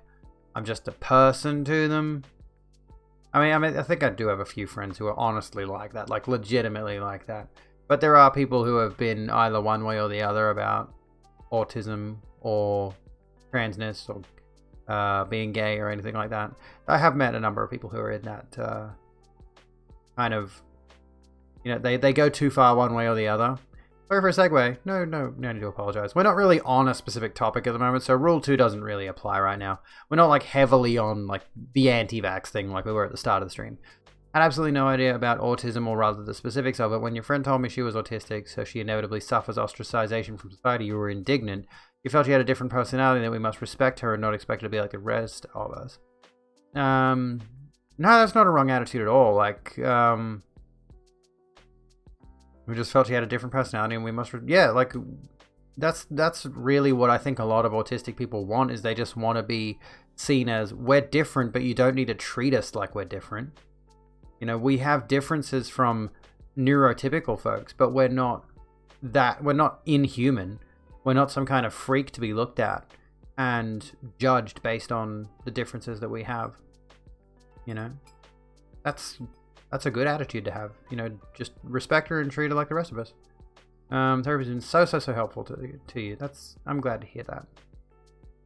I only did 6 months of therapy, honestly. Welcome to the Rogue. That Alpine, welcome to the Rogue Room. Sit down, grab a drink, and chill out with us. As we're kind of winding down, sort of. Dude, my chatbot, Mix Botwick, you're taking forever to put the alerts in chat, and the alerts are too quiet. Streamlabs, what the fuck's going on? You have Logitech money, Streamlabs. You're slacking. Don't like it. You're slacking, Logitech. Slacker. Yeah, Spec Ops The Line didn't have politics in it, and that's a masterpiece. I should give it a crack. I should give Spec Ops a crack. Is that, how much is Spec Ops The Line? I shouldn't be buying more games. I bought myself a rug. I bought myself a throw rug or a throw blanket. Spec Ops The Line, $30. Okay. I'll have to grab it at some point. They do. Politics in video games has become code for minorities and women. Absolutely, yes. Political because of Elizabeth of Bioshock 1, whose villain's name is a play on Ayn Rand, is not... Yeah, exactly. Exactly. It's crazy how many loopholes, how many, is it loopholes? How many hoops they'll jump through to try to convince themselves that games are not political. Again, I will say, much as I love Doom, it's a political game because of the shooty guns. Guns alone in a video game makes that game political. How's my day been? It's been okay. Hasn't been too bad. It was pretty bad yesterday. I couldn't stream yesterday because I was really sick. I'm recovering today, and I feel a lot better, honestly. So my day's been good on that note. Yeah, PTSD and have done therapy on and off over the years, but that was a relief to hear more research has been done on these topics. Do I feel that other trans folks see you as more of a neutral person, like I was saying? Maybe, I suppose so. Yeah, I feel like a lot of other trans folks I've met, we're just people to each other. You know, that's kind of the thing. Whereas I've actually met people who are, oh my god, so proud of you for being an out and proud trans woman. It's like, you don't need to be shouting it from the rooftops, honestly. I'm just a chick. It's not a huge deal. Yeah, Andrew Ryan and Ayn Rand. Is it Ayn Rand or Ayn Rand? Thought about that too regardless. MDD, ADHD, you buy. Not super gender conforming as a woman, it's just strange and you appreciate being around people who don't make a big deal out of those things. Yeah. Yeah. Yes, Chaotica. We did cover the battle of the 6 Days in Fallujah thing recently. And it's really, really, really just so dumb. It's so incredibly dumb that the creator of a game, the lead designer of a game, or the producer or developer, whatever, I don't know who it is. The fact of the matter is, this dude, this fucking guy wants to make a game about a real legitimate battle that happened in Fallujah in the Iraq War with real Marines and real people depicted and wants to say that is somehow not a political game. I'm sorry, but you don't get to have that authority, friend. If you make that game, that is a political statement by itself, even if you avoid all of the political context in your storytelling or whatever. Get well soon. Thank you so much, Alpine. The more a publisher insists a game isn't political, the more political it is, whether it's the Iraq War or Ubisoft insisting that the Raised Fist was not political. I know, it's such a... Honestly, it's pandering to that very same crowd who's like, oh, women and black people in my games make them political. That's the major issue there. They're saying, oh, don't worry, our games are not political. Because and I mean, those games are probably going to have women and black people in them. But like, what's the appeal there? I think the major reason that the guy who's making 6 Days in Fallujah doesn't want to concede to himself or to other people that it's a political game is because by saying the game's not political, at that point you don't alienate people from buying it. It's AKH Money, welcome to the Rogue Room. Sit down, grab a drink, and chill out with us.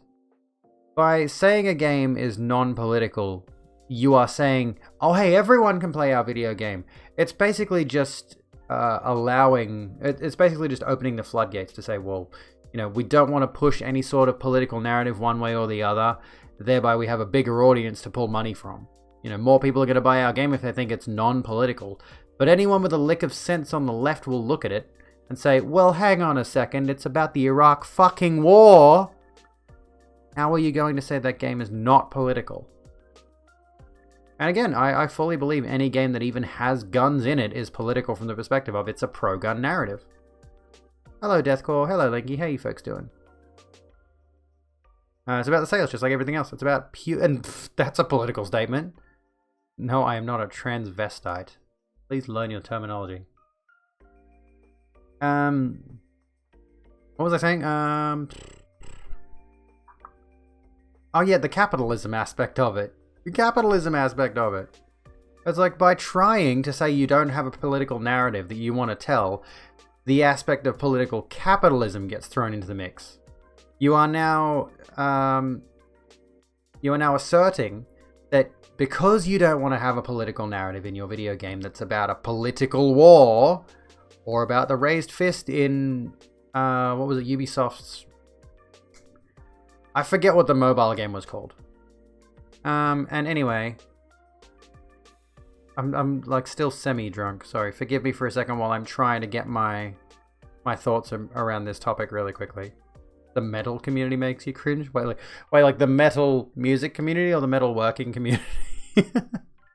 Let me think. Yeah, by saying you don't want to have a political narrative in your game, you are trying to draw in people from all sides of the political spectrum, leftists, centrists, right-wingers, and get as much money as you can. So the political narrative, if you don't put a political narrative in your video game, which again, virtually every video game in existence is political, the narrative then shifts to being not in the game explicitly, but outside the video game, you are being explicitly capitalist in the way you are deciding to do things, which is a political narrative in itself. So the decision to make the game was a decision to make money. Capitalism is inherently political, and we are all forced to participate. I'm such a lightweight, dude. To participate in capitalism. Can you have a makeup tutorial? Well, not tonight. I am considering a get ready with me stream, but it's like 11:43 at night. The IA is intersex and asexual. Laura Cat hit the nail on the head. Oh yeah, we read that bit. Asexual is someone who just doesn't experience sexual attraction. What's the plus? Anything else? Anything else that fits under the queer umbrella? So, where were we? So let's think about like what are some... Now, if we want to go the route of, like we've mentioned with 6 Days in Fallujah, right? The idea, what I can glean from the article that was put out by Polygon recently, was that they don't want to have a political narrative and focus on like urban combat and the strategy involved, and focus on the what were they going for when they discussed this? Let me bring the article back up. Because this is a really, honestly, an interesting topic. 6 Days in Fallujah. Again, like, you can't make a game about the Iraq war and not have it be political. There's no way you can do that. It's quite simply, you cannot do that. Their first-person shooter will try to engender empathy for American troops in the field, which... Political. For their work destroying the insurgents. Political. And for the civilians trapped between. Political. In the first paragraph. For us as a team, it's really about helping players understand the complexity of urban combat. Political. It's about the experiences of that individual that is now there because of political decisions. And we do want to show how choices that are made by policymakers, politics, affect the choices that a Marine needs to make on the battlefield, politics. Just as that Marine cannot second guess the choices by the policymakers, politics. We're not trying to make a political commentary on whether or not the war itself was a good or bad idea. Centrism. Politics. Centrism leans right. Politics. Political statement. Politics in video games. The kind of dodge we've heard from game makers many times before. Most recently in the lead up to Tom Clancy's The Division 2. That wasn't the game that had the raised fist issue though. The raised fist thing. Sorry, I'm semi-drunk. What was it? The raised fist thing. Yeah, Google's a great resource if you're confused about anything. Ubisoft. Tom Clancy's Elite Squad, the mobile game. Which the game's opening sequence shows Umbra, an anarchist group, which the narrator explains is taking advantage of civil unrest. to generate more chaos and weaken environments. The black raised fist image was associated with Umbra.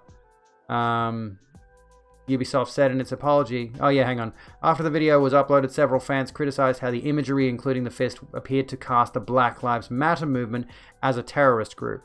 I mean, quite frankly, when this was going on, Black Lives Matter was still either very fresh in everyone's memory. Black Lives Matter happened in June, didn't it? Like the recent protest happened in June. And this was around August when this event happened. You're queer and you hate yourself, does that count? I think we all have some level of self-loathing, so don't worry, I'm right there with you. Yeah, it was over the summer. So, for Ubisoft to put out a trailer that featured the black raised fist, and then, of course, you had the whole, we don't want it to be political. Wow. Imagine someone has nothing better to do with their life but troll on a stream like this. I mean, I'll welcome you to the room, to the Rogue Room, Snoop Killer, as long as you chill out on the pretty invasive questions. Again, you could Google it if you want to Google it. And same with like anyone else. Like, we're trying to... Do we want to talk about why all lives... Do we want to talk about why saying all lives matter is a bad thing? How do you call a gun that misfires and blows itself up a self-loathing rifle? I am both. Recovering from gastro and semi-drunk. I shouldn't have drank, honestly. Because I'm probably still very dehydrated, and thus, as a result, I'm pretty, like, delirious. I was literally sitting there in my chair, browsing Twitter yesterday. I put a tweet up about this, and I'm just like, I am most certainly ill, because everything is making me laugh like an idiot. I got no water left. There was a drop in there. That counts. Do I have to go get water?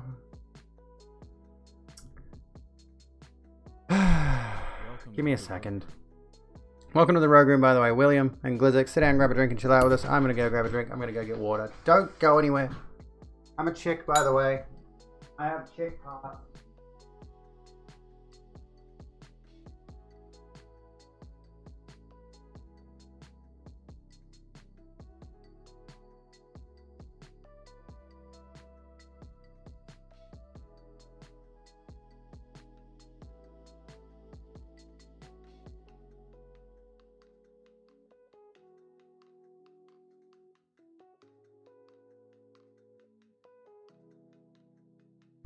Yeah, I have hydration now. These ones here. There's a lot there. There's honestly so much. They're not well lit. I need to get some lights for my figurines. Go get water. This is why we don't look to our favorite streamers for our insensible life choices. I'm very insensible. Very nonsensible. Who's my favorite there? Probably Cole from Infamous, who is just over here. You can just barely see him. That's Cole from Infamous. From the... excuse me. Blah. In the second game? Yeah, he's wearing a t-shirt, so that's the second game. Maybe secondhand relief. Well, that's good. Nice coming into Twitch at 7 in the morning and seeing all the cool Aussie streamers doing their thing. I'm semi-drunk. Again, I think I made a mistake in drinking alcohol when I'm still recovering from gastro. What's my opinion on COVID? It's killed 2.48 million people and we need a vaccine tomorrow. I'm getting it as soon as I'm able. Anywho, that's not a hamster, it's a kitty cat.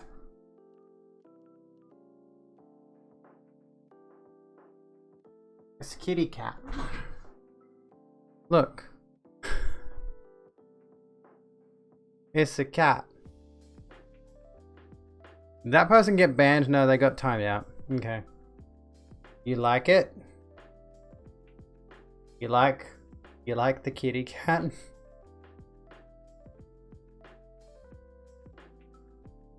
Since we can't control when Smudge will be here. We can control when this one will be here. It's not the same. You can sit there. I would love to get... Can I get you more in the shot?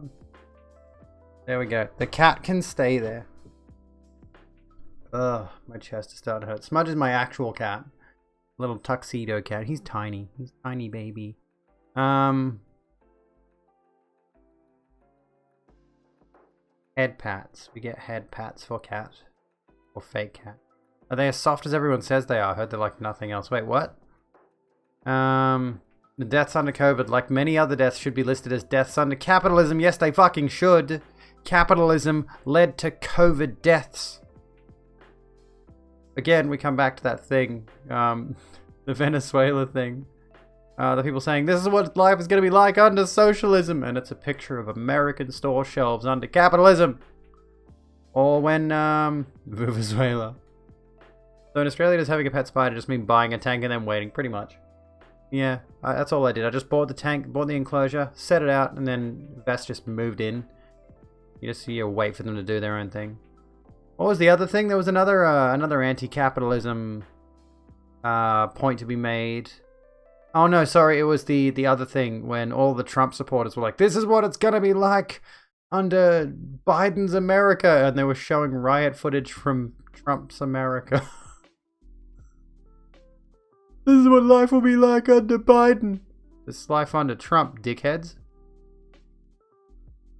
Capitalism is cringe. Yes, COVID wasn't caused directly by capitalism, but capitalism's inherent flaws caused it to be worse than it needed to be. And honestly, even Australia being a capitalist country, our response was far greater than the extremely capitalist America. America urgently wanted everything to open up far before they had it under control. The insistence of people to not wear masks for fear that they were being suppressed and silenced, which is a stupid concept. You can still talk through a mask, you dickheads. But it's mainly the idea of like, get the economy back open, get the economy running again at the cost of thousands upon thousands of lives. So many people in America are dead that do not need to be. Simply because America wanted to keep the economy open. America, a country that has who knows how many billions and trillions of dollars, that could absolutely have supported its populace throughout this pandemic and has blatantly refused to, which has led to... What was I going to say? Has led to a lot of people dying as a result. What'd you put it in slow mode for? Why is it in slow mode? We can't see the spider because she'd have to come out first. She's not out at the moment. She's hiding in her little hidey hole. Virtually impossible. Written here, #1 death rate per capita. That too. Our ADHD chat was going fast. Still, is it going fast at the moment? It's a tarantula of some kind. And yeah, like what I've seen of the UK's response hasn't been good, and obviously America's hasn't been good. Australia's has been good for the most part, but Melbourne has had a significant anti-vaxxer presence, and Melbourne is going through significant lockdowns. New Zealand has had a really good COVID response, but those are the only 4 countries I've really paid attention to with regards to their COVID response. I think China's had a good response. It's fine now. Okay. I think Japan has had a good COVID response. I'd need to look. As far as I recall, been pretty good in certain other countries. Like in the US, it's been bad because of the number of deaths. In the UK, it's been bad because of how many deaths? It's been bad because of the deaths per capita.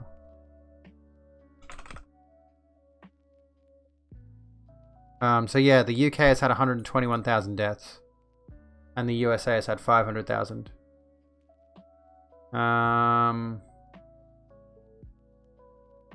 6 days in Fallujah, not making a commentary on politics. Blah. Stupid. I think Vietnam has done well too. Well, that's good. So we got some good precedent to be set here that that you can have a good COVID response. Sorry, like, that's okay, Mammoth. Okay, I'm honestly very tired and semi-drunk, so I don't know how much longer I can go for. Trump used this as an excuse to sign that executive order banning immigration. Yeah. Get video games out of my politics. Don't clog up the bin with anti-vaxxers. Straight into the incinerator. You know, we could have had a good response if Bojo was a good PM. Would have all worked too. But he's Neolib tyrant, only good for his mates. That's the unfortunate reality of the situation, isn't it? I had 16 stories for tonight's stream, and I've gotten through like 3 of them.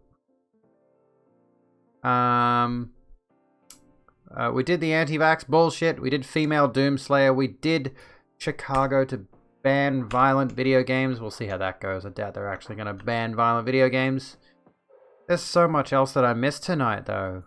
I really need to start doing longer streams where we can get through everything. Because I get so many different stories for stream, because I just want to have like something. Like I want to have some news to cover if we have a lull in conversation, but you folks fucking go off, man. Jesus Christ, I'm beautiful. Thank you, Spartan. Posture Jack, thank you for that. How are you? Saw you going live post and like your Twitter post. Figure it's time to come to your channels. It sounds really interesting. We have been getting pretty political. Thank you for the follow. Spartan Gaming, welcome to the Rogue Room. Sit down, grab a drink, and chill out with us. Wherever you were, it was safer than going to the US during COVID. Yeah, true.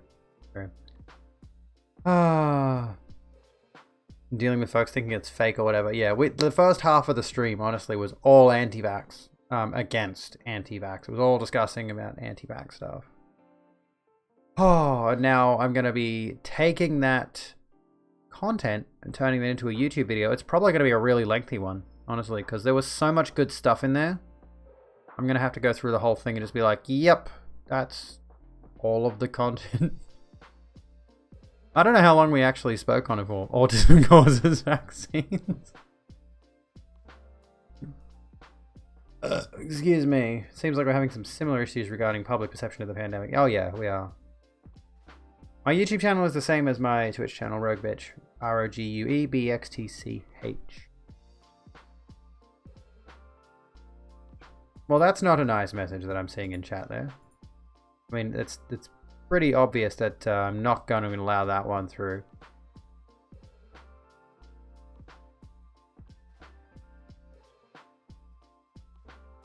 Anyway, I was just checking something on my YouTube channel really quickly. Oh, my latest video has 50 views. Yay. 54 views, actually. And 100% like rate. That's weird. What? Okay, the video I did about the Hogwarts thing, the Kotaku Slams Hogwarts dev, has got 100% like ratio, like 8 likes. So yeah, I should actually have it on a timer. If you do not know that I have a YouTube channel, here is I've got 2 of them. If you miss a VOD, expect every single VOD to be up on my second YouTube channel within a day or 2, if you missed any of the topics. If you want to see the whole thing, if you've got 3 hours to waste and you want to listen to the whole stream and not be interactive at all, I feel like that's, like, the videos are fine because, like, sometimes, you know, you'll see that I respond to chat in some of these videos, but usually it's like if it's a relevant message or whatever it is. Anyway, where were we? Less about faith, more about how much UV radiation. Wait, what were we talking about? What have I missed? I have a pandemic of stupid people. What have I missed? What have I missed? Let me see here. Half of you comes from outside of the world and you burn faster than it. Oh, okay. You're a bad brown person. I should really consider ending stream because we're getting all the trolls in right at midnight and I don't have the mental capacity to listen to you fuckwits continue to ramble on about your false information. Where do you think autism comes from, guys? I can guarantee you it doesn't come from a vaccine when there's demonstrably no evidence of that. And the person... Welcome to the Rogue Room, NYC Gamer. Get down, grab a drink and chill out with us as we look for some... Why did I open my YouTube channel? We're not going to my YouTube channel. We can watch my YouTube videos if you want. We never did. Oh, yes. No, we didn't. I was going to watch my my latest video essay, but I decided not to on stream. 6 AM and you still haven't slept. Well, that's not a good thing, is it? That's not a very good thing, is it? Yeah, we did the anti-vaxxer discussion earlier on. We did like over an hour ago. Over 2 hours ago. Fuck, I can't even speak. I'm so tired, mate. You have no idea how dead I am right now. I'm looking at my followed list. saying to myself, who can I raid? Also at 8 a.m. Oh my god. You people need to sleep. Why do you do this to yourselves? This is crazy. Autism is the way of the brain grew. That's why it's more common in premature babies. Wires get crossed, and before you know it, you have a baby who really likes arranging things. I like arranging things. Does that make me autistic? I am autistic, so I can make that joke. Oh,